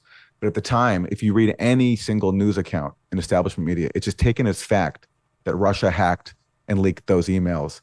And there was never any scrutiny whatsoever. And the point that people like myself and Glenn Greenwald and Matt Taibbi and others were trying to make is, Russia might have hacked the DNC. It's certainly possible, but we've never been given the evidence for it. And the role of a journalist is not to write down what intelligence officials tell you to say, is to look for the facts. And the more facts we get, the more they undermine the narrative that Russia hacked the DNC. And even on the issue of voting machines, yes, it's true. The Obama administration never said that Russia hacked voting machines. But if you look at the media clips, like what was the common talking point from Hillary Clinton on down? Russia hacked the election. Russia hacked the election. And it did create an impression among many people, especially Democratic voters, if you look at polls, that Russia had changed the votes. And that's what happens when you have these propaganda campaigns that you're not allowed to question. And if you do, you're called names, you're marginalized, you're kicked out of media spaces. They just create consensus. Like no one issued an edict saying you all have to believe that Russia hacked the DNC, but just this sort of group mania allowed for this to be pervasive. And even now, when evidence comes out showing that the intelligence wasn't there to support it, has any mainstream outlet reported on this? Have they reported that the NSA and the FBI had low confidence in the Russia hacking leak allegation? No. Has anyone ever They're reported ignoring that? all of this. They're going with the Democrat line of like, there's no there, the Obama line, there's no there, the Pod Save America line, there's no there, which I'm going to get to in 1 second. But let me show a little bit of that. This is from the Media Research Center and what we were hearing about Russia hacking the election at the time, SOT 63. Russia hacking the election to elect Trump is the end of our democracy. Votes were definitely affected. Russia hacked the election to tilt it to Mr. Trump. The Russians definitively hacked the election. Russia did hack the election. No doubt. The Russians hacked the election. Yes, Russia hacked the election. Fact, Russia hacked the election. President-elect Donald Trump still not sounding convinced that Russia hacked the election. If you can get him to accept that Russia hacked the election, see if you can get him to accept who won the Civil War. The director of national intelligence, the head of the National Security Agency, the head of the FBI, all of these intelligence experts saying Russia hacked the election. The FBI, the CIA, the NSA, the former director of national intelligence, James Clapper, I mean, they've all said this. So to believe that that's wrong, you have to believe they're all involved in an elaborate conspiracy to get Donald Trump. Oh my God, that's an amazing clip. I hadn't actually seen it myself, Aaron. And by the way, the lower third on the CNN clip where they're saying, you know, they hacked. These are all the officials and the agencies that said they hacked. The lower third is Trump, unsure if Russia interfered. So like Trump was the only one who actually was right. Actually, I'm not quite certain whether they did or they didn't. And all those media figures so sure because the NSA and the CIA and the FBI were undoubtedly leaking to them, telling them that it was so. And they completely forgot a journalist's obligation, which is to kick the tires, especially on a story that is hand delivered to you with a big red ribbon on it from any three-letter agency. It's unlike anything I've ever seen, the level of media subservience to this narrative. And also, everyone also was convinced that there was a conspiracy between Trump and Russia, too. I mean, try to challenge that on one of these network shows, and it was very, very difficult. In fact, they didn't even allow on guests who would challenge that narrative. It's just this was the talking point. And even though there's no one, like, we don't live in a totalitarian society, there's no official telling people what to say, but everybody just intuited that this was the narrative to go with. This was the way to respond to Trump. If you wanted to get into media spaces, this is what you had to say. And it was absolute mania. And by the way, for me, you know, all this fear mongering about foreign interference, like I'm on the left end of the spectrum. I do think there's foreign interference. I think Israeli interference in U.S. democracy is a lot more significant. AIPAC spends tens of millions of dollars to elect candidates and defeat candidates based on what it deems to be in the interests of Israel. Marjorie Taylor Greene's called for AIPAC to be registered as a foreign agent. I think that's a much more significant foreign interference in U.S. democracy than whenever Russian trolls put out on social media. But that all gets completely ignored because that is bipartisan. And here, because there was this partisan effort, started by Hillary Clinton, to frame Trump as a Russian asset and blame Russia for his election, rather than look at the Clinton wing's own dysfunctions, their own failures.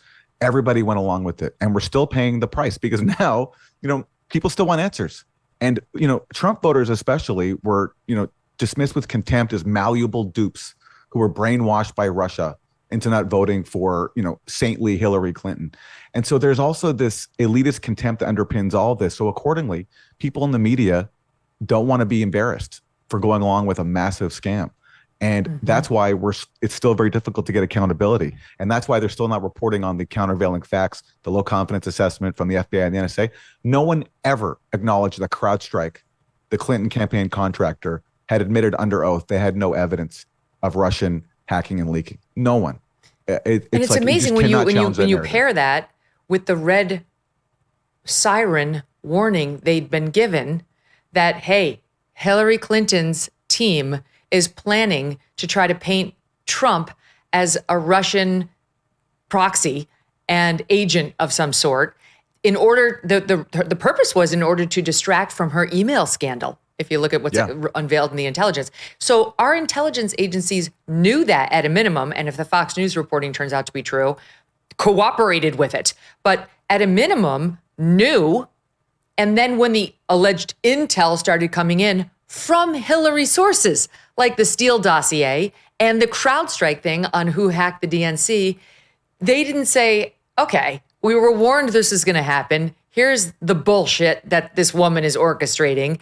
Let's not get hooked on that line like a gullible fish. They jumped on it, ran with it. And while an initial report to President Obama was going to say, well, the Russians didn't really do this much, it took one woodshedding from him from the sound of it, and they were all on board with, they did it, cite the Steele dossier, cite the Crowdstrike information. They were completely on team, let's get Trump. They were. And that's what the Mueller investigation was for. Like the Mueller investigation essentially was waged to make this whole narrative look credible. And they spent tens of millions of dollars making this thing seem somewhat legitimate. And of course, the media ran with it. And if you read all the indictments that came out of the Mueller probe, in retrospect, I mean, at the time they were so dumb, but even now, especially given all we know now, they're written by really smart people. People have probably gone to Ivy League schools, law schools, and they're basically, wielding their intelligence to make it appear as if they have something on Trump and Russia, when there was absolutely nothing. The indictment of George Papadopoulos and Carter Page and Michael Flynn. Michael Flynn, who was accused of lying to the FBI about discussing sanctions with the Russian ambassador, when if you actually read the transcript of his wiretap conversation, they're not even talking about sanctions. They're talking about the fact that Obama had kicked out a bunch of Russian diplomats. And all Flynn basically said was, listen, we're going to come in soon. Things will be different. So don't retaliate, too harshly, because we want to have good relations. We don't want this to go out of hand. That's all he said. And he gets indicted and he's forced to resign. He's basically sabotaged by the FBI. And all this, and they actually, it's pretty well established that this was a deliberate effort. So, I mean, there's so much malpractice here, so much deception. And it was, again, no matter what you think about Donald Trump, why do we accept the intrusion of the national security state into the democratic process? And geopolitically, it had many consequences. Trump on the campaign trail was talking about getting along with Russia, which I think is a good thing. Why do we want to have tensions with another nuclear armed power? Between the U.S. and Russia, both countries can destroy the world many times over. So I think it's good to have cooperation and diplomacy with Russia.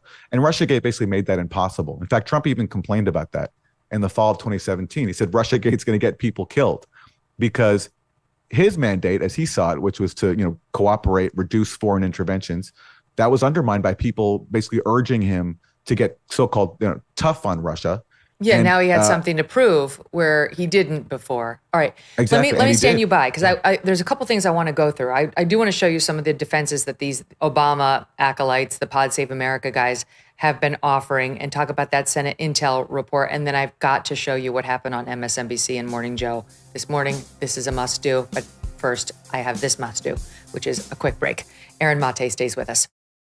Grand Canyon University, a private Christian university in beautiful Phoenix, Arizona, believes we are endowed by our Creator with certain unalienable rights to life, liberty, and the pursuit of happiness. GCU believes in equal opportunity and that the American dream starts with purpose. By honoring your career calling, you can impact your family, friends, and community. Change the world for good by putting others before yourself. Whether your pursuit involves a bachelor's, master's, or doctoral degree, GCU's online, on-campus, and hybrid learning environments are designed to help you achieve your unique academic, personal, and professional goals. With over 340 academic programs as of September 2024, GCU meets you where you are and provides a path to help you fulfill your dreams. The pursuit to serve others is yours. Let it flourish. Find your purpose at Grand Canyon University. Private, Christian, affordable. Visit gcu.edu. The American dream has changed. Forget the white picket fence. For most Americans, the real dream's getting out of debt. If you are feeling the pressure from rising prices, mounting credit card debt, and just trying to stay afloat, I want you to know there could be a way out with Done With Debt. They have one goal: to break you free from debt permanently. They're not pushing loans or bankruptcy. Instead, their tough negotiators go straight to your creditors, slashing what you owe, wiping out interest, and eliminating penalties. And the best part? Most clients see more money in their pocket month one. You've worked too hard to let debt steal your future. With Done With Debt, your dream of being debt-free could actually be possible. Think about it. Visit donewithdebt.com. You can speak with one of their experts. It's completely free. They know you don't have a lot of extra cash to throw around. Some of their solutions, however, are time sensitive, so you don't want to wait. Get it out of the way. Take care of it now. September is kind of a renewal in some ways. Do it before then. Go to donewithdebt.com. That's donewithdebt.com. Aaron, I just want to make something perfectly clear because I think I glossed over it. We talked and I outlined about the info we got from Tulsi on that Friday night, and then the House intelligence report that came out the next week from Tulsi from 2020, and how it showed the intel community was about to give Obama this presidential daily brief that kind of downplayed Russia's involvement. Then he has a big meeting, and the next thing you know, they produce a report that says, oh no, Russia interfered and did it to help Trump. What you and I have been discussing is something else, which is the low quality intelligence assessment earlier that fall that Russia hacked the DNC.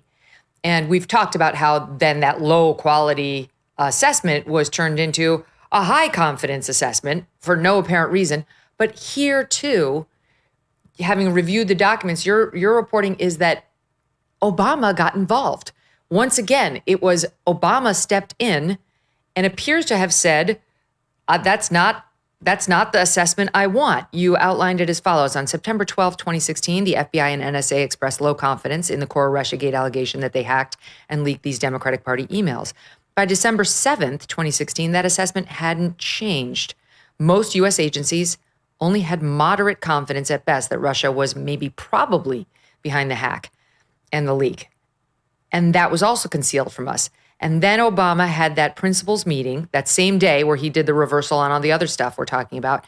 And it was there, too, that he appears to have decided that he wanted a write-up saying Russia did this anyway. So, I mean, his fingerprints are all over this reversal in the Russian information.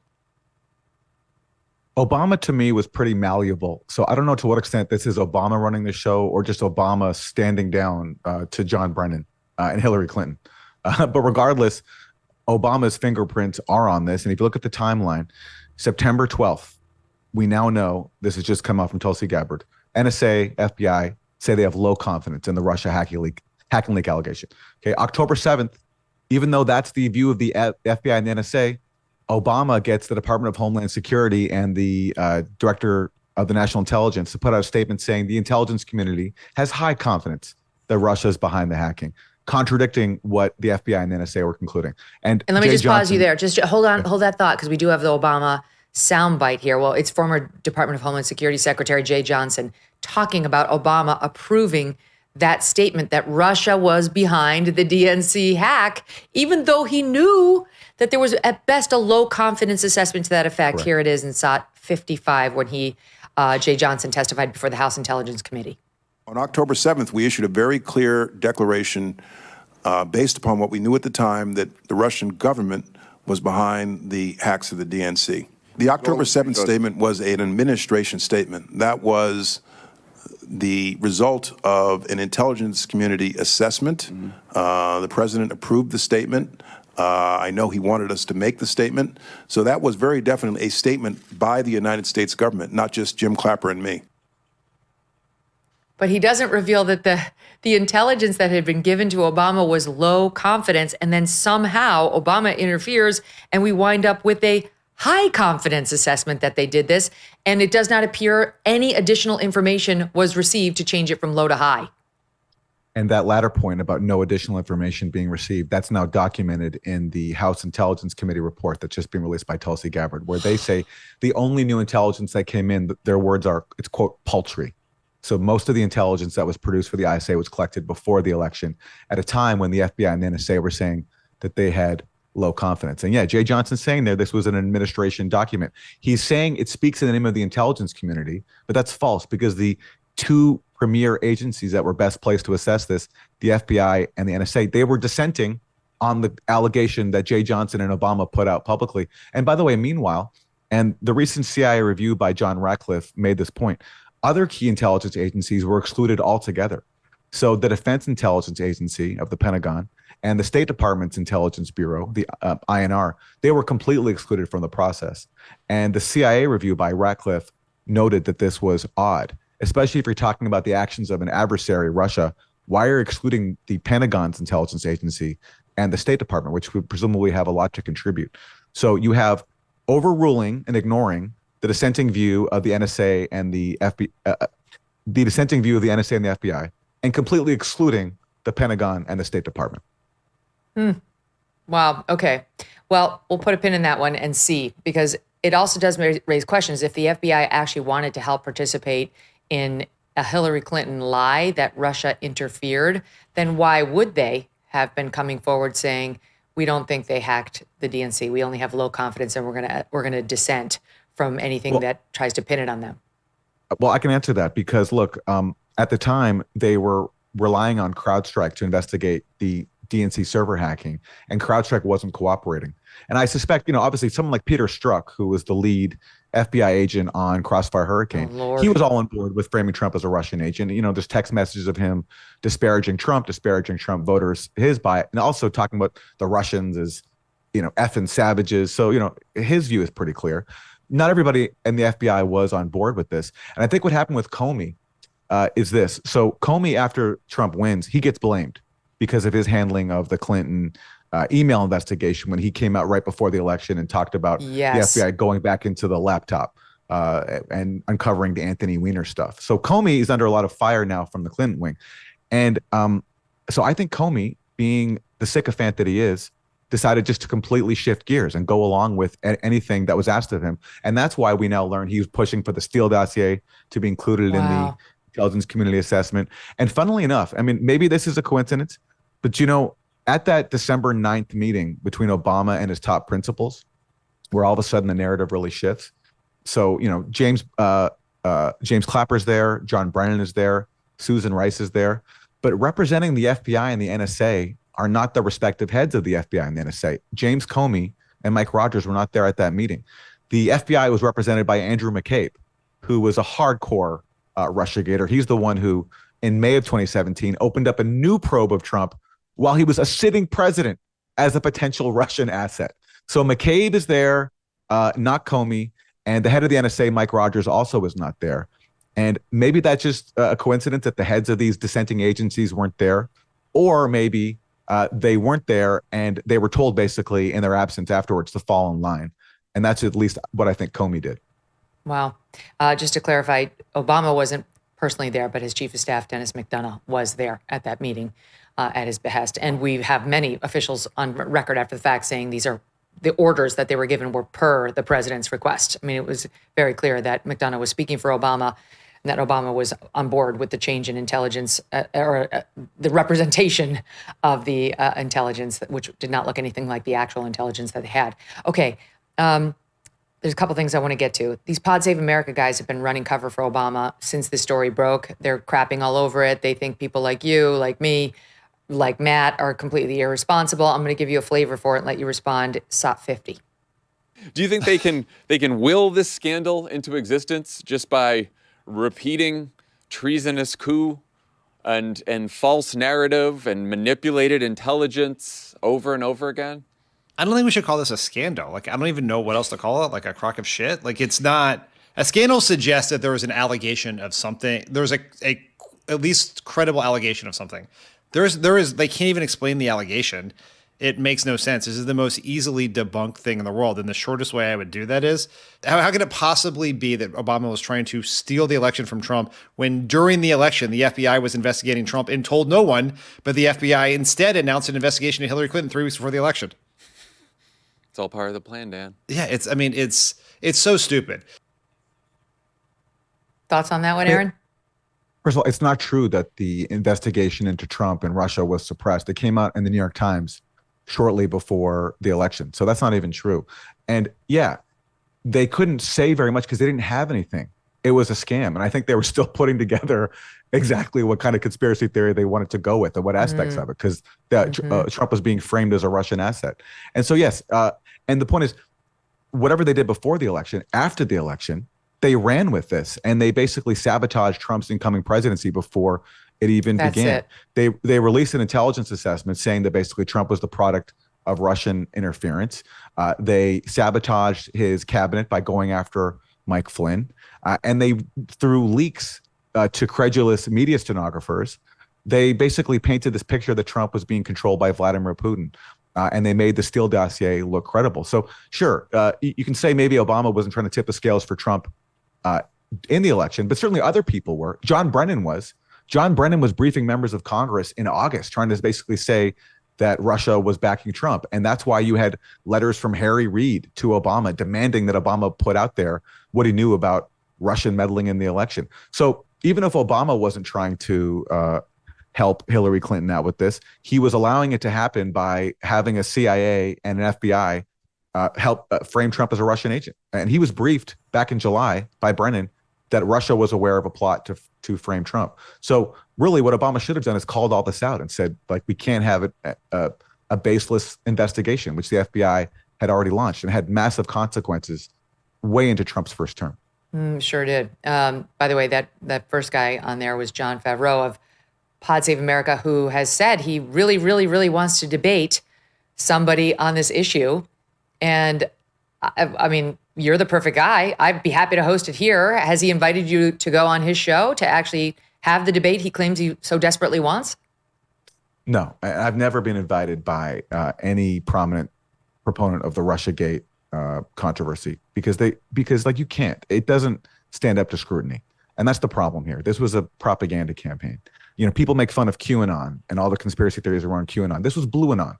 This was a Democratic Party conspiracy theory, and it had catastrophic consequences. So many of them. Domestic, it increased polarization. For me, you know, someone who was very supportive of the policies of Bernie Sanders, I believe in Medicare for all. I don't support attacking other countries. I believe in cutting military aid to Israel.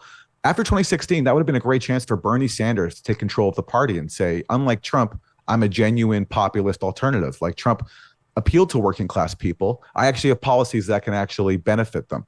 And Bernie Sanders, unfortunately, rather than stand up and say, you know, it's my turn now, he bowed down to the Russiagate narrative. And he paid lip service to it. And how was he rewarded, by the way, for his obedience? In 2020, when he's running against Biden in the primaries, he was the Russiagate narrative gets used against him. Yep, by these same right. people, including Pod Save America. So the Democrats have been out to get Bernie from the beginning. I mean, just ask Tulsi. That's one of the reasons she got excised from the Democrat Party, because she stood up to it, saying, "This is wrong. What are you doing? We shouldn't be putting our finger on the scale to help one Democrat win over another." Which raises a great point. If they don't like the fact that Tulsi is now accusing people of treason, they shouldn't have tolerated back when they were accusing Tulsi of treason and being a Russian asset. Hillary Clinton called her a Russian asset. That's right. And they were accusing Trump and all his supporters of being Russian assets too. So if they don't like that language now, they're getting exactly what they asked for when they're the ones who put this out there in the first place, and still won't account that's for right. it. One more from the Pod Save America guys and their attempted defense. This is on that Senate intel report that we've seen Obama himself rely on to say, there's no there, move on. Here it is, SOP 51. She lays that out in great detail, but then claims somehow that because the intelligence community didn't conclude that the voting systems were hacked, therefore, this has all been a conspiracy by Barack Obama to commit some kind of a coup after the fact, even though Donald Trump became president. I don't like, it doesn't make any fucking sense. We all keep having a version of this conversation, which is like, am I missing something? Because I just feel like this just doesn't make any sense at all. Like they're saying you are. They're releasing new intelligence that shows Russia didn't launch a cyber attack on our election infrastructure that altered the outcome, which is what the Obama administration said. What they said. And they're trying to make it sound like that's a smoking gun that proves that the Russians didn't interfere in the 2016 election.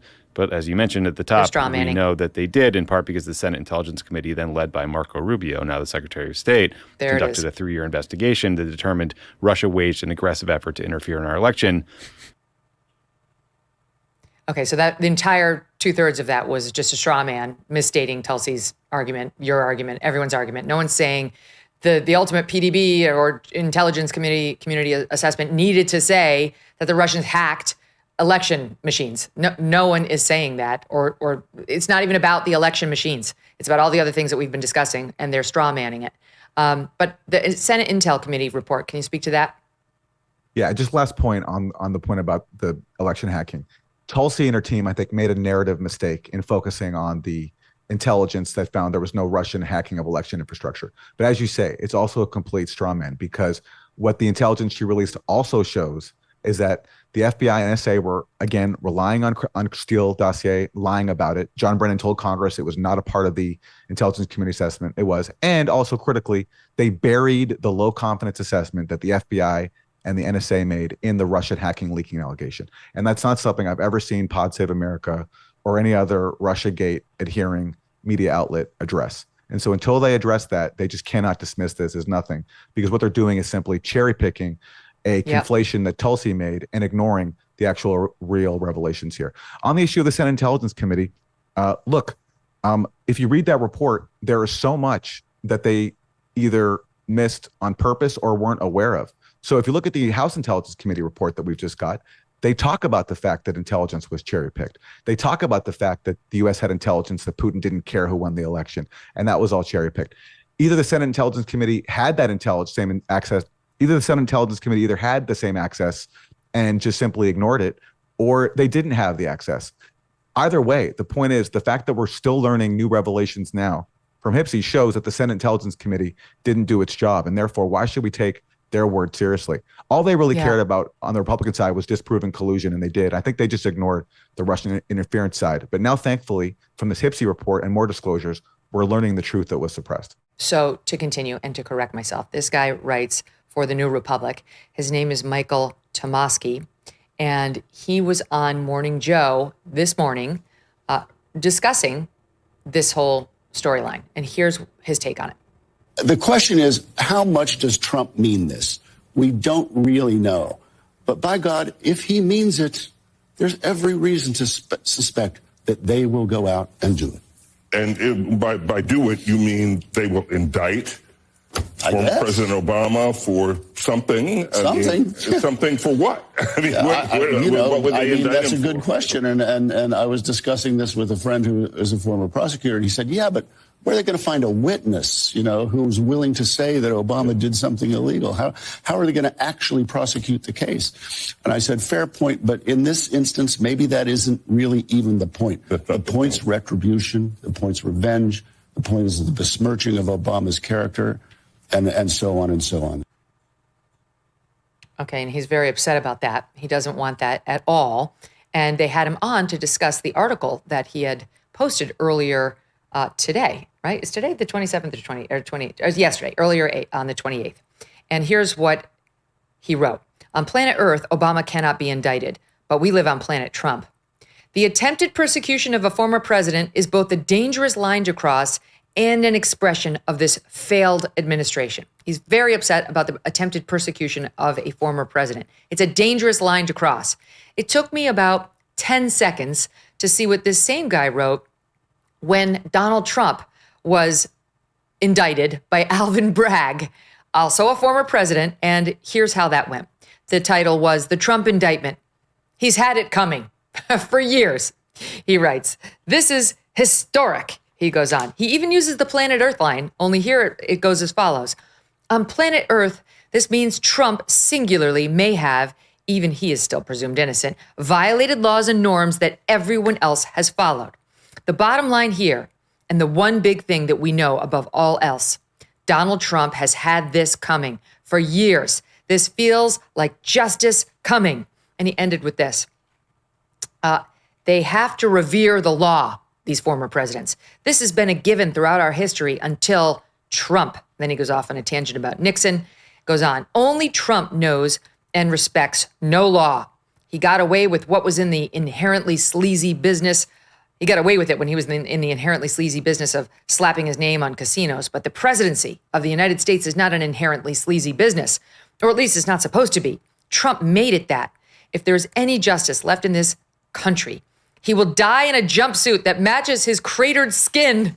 We're a far cry from the attempted persecution of a former president is a dangerous line to cross, Michael Tomasky. So I don't know. I'm not expecting a piece from him or anybody at the New Republic, or for that matter, the National Review, saying this may not be a dangerous line to cross. President Obama and his top emissaries in particular really do appear to have done something deeply wrong. It's all projection. They talk about, persecution of political opponents, wanting to jail them. Well, this is what they try to do with Russiagate. And then when that failed, they tried again with the, 2 impeachments, and then all the lawfare that followed Trump after he left office, which, again, even if you put aside, basic ethics where we hold ourselves to the same standards that we hold other people to, putting that aside, just politically, this was a disaster for Democrats. To try to use the legal system to go after their political opponent, to try to jail Trump and basically make him unqualified for office. People rebelled against that because they saw this, I think, rightfully, as an intrusion into the democratic process where you're supposed to win at the ballot box, not in courts. And it goes beyond Trump. I mean, people forget this, but many people in Trump's circle had their lives ruined as a result of this Russiagate scam. Rick Gates, who was an associate of Paul Manafort, he was indicted by Mueller on some ridiculous trumped-up charges because, again, Mueller and their team needed to bring charges to justify their existence and justify their investigation. So Rick Gates, had went through a lot of trouble, and people lost a lot of money. Roger Stone, if you remember, CNN, very giddily broadcast a raid on his home by armed police officers to arrest him in his case, which is over what? Lying to Congress.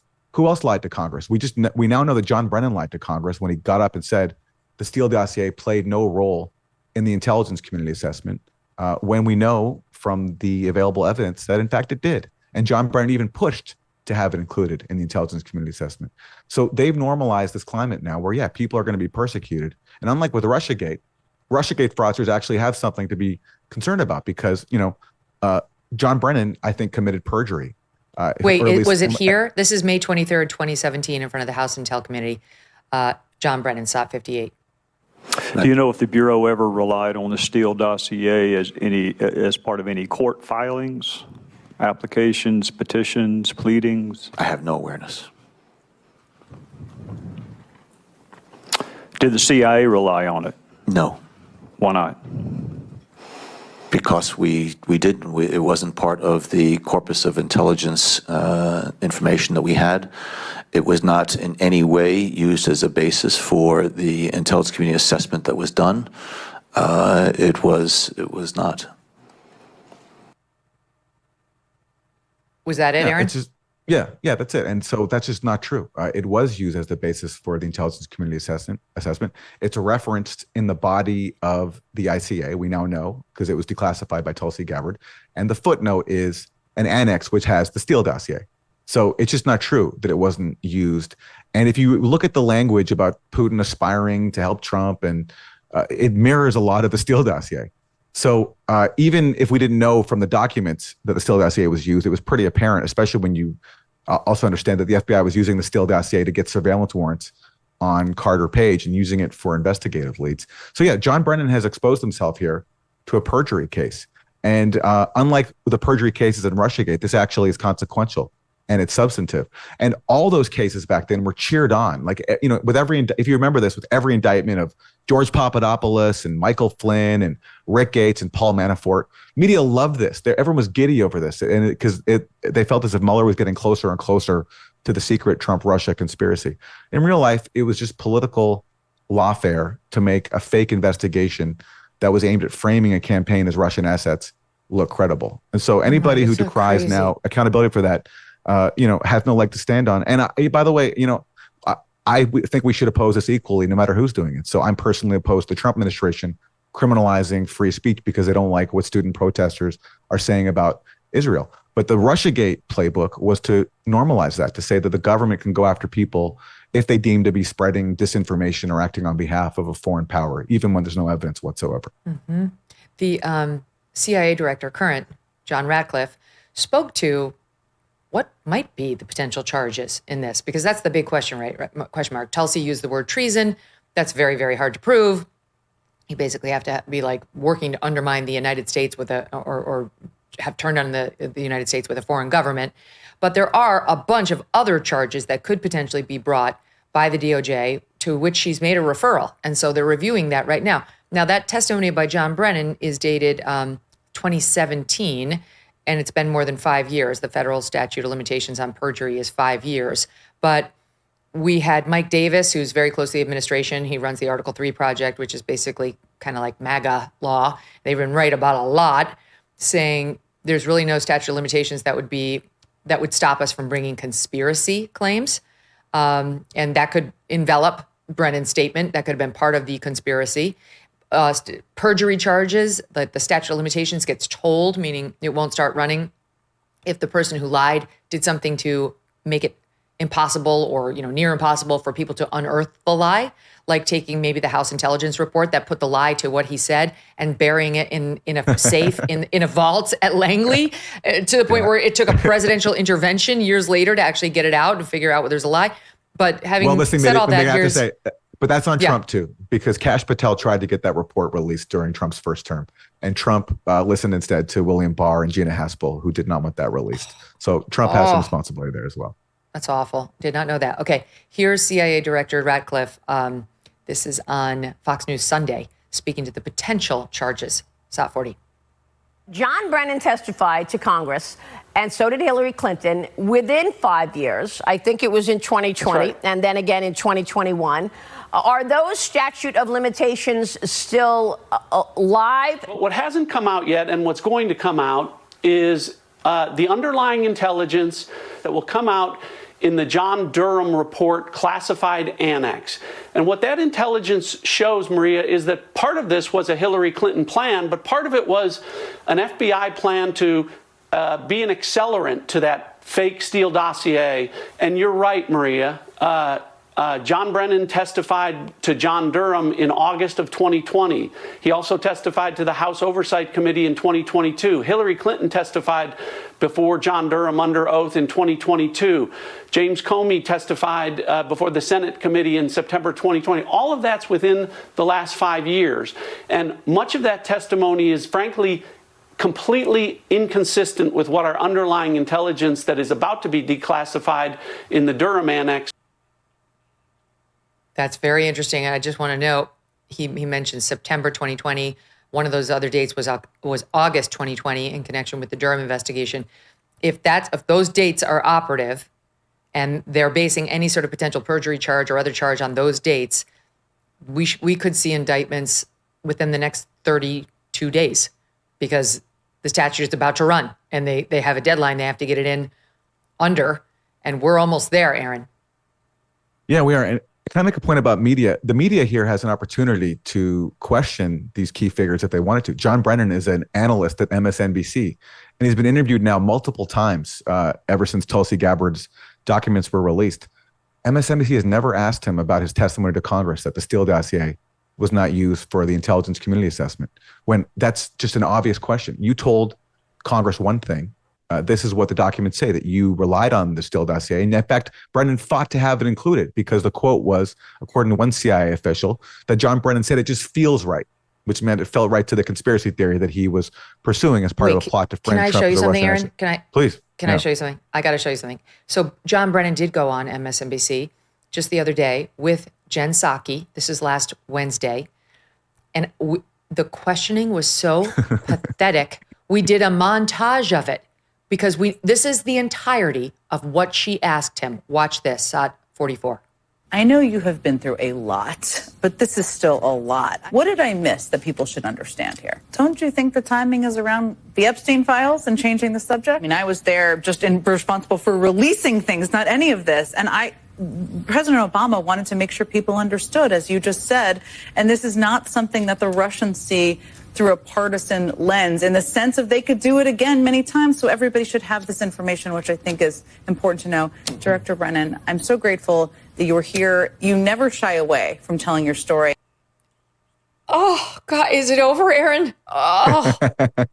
Well, that's what happens when you have a media in which one former government official interviews a former government official colleague, and they've all been enlisted in this scam to fool the public into believing Trump was a Russian asset and won't take responsibility for it. I mean, the question is so obvious. You told Congress this. The documents show otherwise. What's your explanation? But this isn't journalism. It's just stenography, and it's unfortunate. And perhaps we'll get accountability through the judicial process. I got to say, it's very difficult, though, to go after a former director of the CIA. That's a pretty all of it's going to be tough. But yeah, he's a very powerful person. They do seem determined. And I mean, that's the problem with having gone after Trump is he's not really, I don't think he cares. Like, I think he's like, okay, I've got a lot more on you than you guys ever had on me. Yeah. And you were full steam ahead against me. I want to give you one more from that Psaki Brennan interview. It's unbelievable. Listen to 43. And the fact that Donald Trump now is saying that Barack Obama was the head of this conspiracy is just so absurd. Mm-hmm. Now, I certainly understand why Donald Trump has such a deep-seated inferiority complex vis-a-vis Barack Obama, given their respective records. And also, it's quite remarkable the coincidence of timing between the release of these documents that seem to have been put together just in a very short period of time, as compared to these multi-year investigations and reviews that were done about this issue, and the furor that is around the Epstein files. So again, I think it's very suspicious as far as the motivations here. That is incredible. Well, look, let's say it's true. Let's say Trump is motivated right now to distract from the Epstein thing because he feels he has something to hide and his base is angry. Even if that were 100% true, it wouldn't matter. The question is this material significant is it real? Or not? Does it show malfeasance? But the inferiority complex thing, that is not? So ridiculous. Like, that is absurd. That is a leftist dream. Well, Brennan's doing psychology. Look, and there's an irony here. I mean, Trump tried to frame Obama as being born in Africa when he wasn't. So Trump pushed the like the birther conspiracy theory. How did Democrats respond? By their own conspiracy theory that he was being blackmailed by Vladimir Putin. It's truly the dumbest conspiracy theory of all time. And Democrats having to made the choice to elevate that as the way to resist Trump in his first term, they're still paying the price. And they should not feign outrage now or claim outrage now when there's demands for accountability, because a lot more people than Trump were hurt. There were a lot of consequences. And so we do need these answers. At the very minimum, these declassifications by Tulsi Gabbard are very important. It should have happened a long time ago. But it speaks to the entrenched power of the national security state that this couldn't get out during Trump's first term because people around Trump didn't want it released because they didn't want to embarrass the CIA. But now, thankfully, we have different people who feel differently and are getting the truth out to the public. I want to mention before we go this Susan Miller.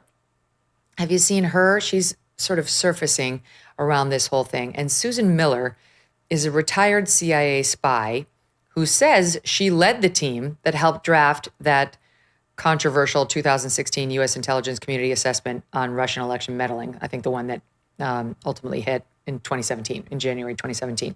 She says that she led that team. Well, it comes out now, just the news is Jerry Dunleavy reporting here, that she's a bit of a partisan hack. She has called Donald Trump a dictator. She's called MAGA supporters Nazis, and she insists that the now discredited Steele dossier, quote, might be true. Oh, is that all? I mean, like, I'm not shocked, but like, it is very interesting to get a closer look at the real feelings of the people who were behind that ultimate assessment, Aaron. What you had here in all these intelligence officials is a convergence of contempt for average voters who don't vote for the candidate they prefer, which was Hillary Clinton.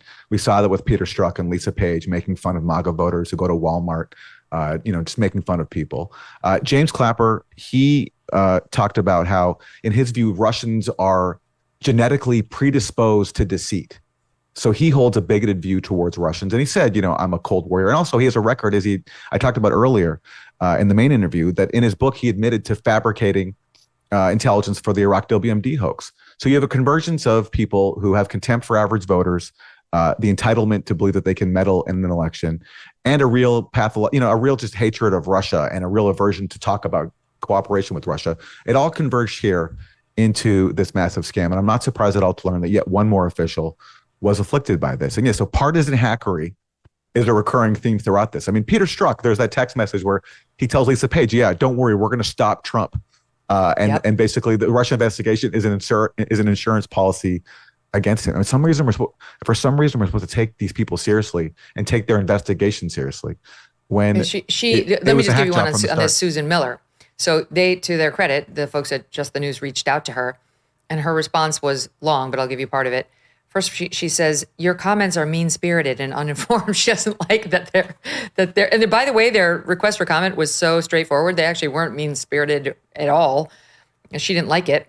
Then she tried to claim that I was originally pro-Trump and a solid Republican since I could start voting. I even voted for him in his first election, which would have been months before that intelligence community assessment, so close in time. And then she goes off about how our Constitution limits the president to 2 terms. Trump is already talking about a 3rd. I refuse to put the dossier in our report as it could not be corroborated. Sorry to ruin your view of me as a left-wing Republican hater. And then she goes on how she was out of overseas. I don't know. All I know is what she's saying literally still to almost this day, July 17th. She gave an interview to Times Radio, and here's what she said, SOT 45. Have you seen or heard any information which seems to you credible evidence that the president might be a Kremlin asset? Direct question. What do you say to that? I say I have seen some things. I'm still working out whether or not it is true, but yes, there has been some information that's out there that's been on the web and some other things like that make it look like he could be. Okay, yeah. And you can't share details of what you're referring to there. No, there was some posting, I want to say a month or 2 ago, that made it sound like there might be something there. This is what we're dealing with, Aaron. It's so embarrassing. It's just so embarrassing. But this has been the norm. You're allowed to go on TV and accuse someone of being a Kremlin asset, the president of the United States of being a Kremlin asset, and not present anything to back it up. And when even given the minimal challenge of saying something, she can't offer anything.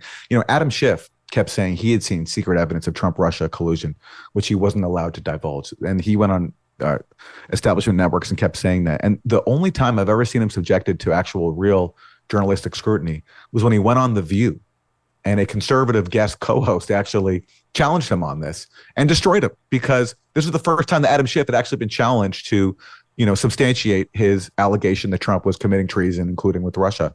And that's the norm here. It's just like this was abetted by a media class that let people go on TV and say the most insane things, launch the most wild accusations, and this was treated as normal. And so for people who are tired of the story, because it's been going on now for nearly 9 years, it's understandable, but it's not going away, because this is a massive scandal. A president and his campaign were framed as being agents of a foreign power. There was so much deceit to advance this scam, and amazingly, we're still even learning details of it so many years later. That conservative person was Morgan Ortagus, who did a great job and was never invited back again. Maybe in our podcast, we'll drop in a clip so the audience can hear a little of how that went and why the return invite never came. Aaron, what a pleasure. Thank you for being so clear and so well informed on this. It's been a great service to our audience. I appreciate it. Thanks for having me. Yeah, we'll talk again. Coming up tomorrow, our pal Walter Kern is here. And also, and you'll figure out why, the girlfriend of Kash Patel wanted to come on. You'll find out why.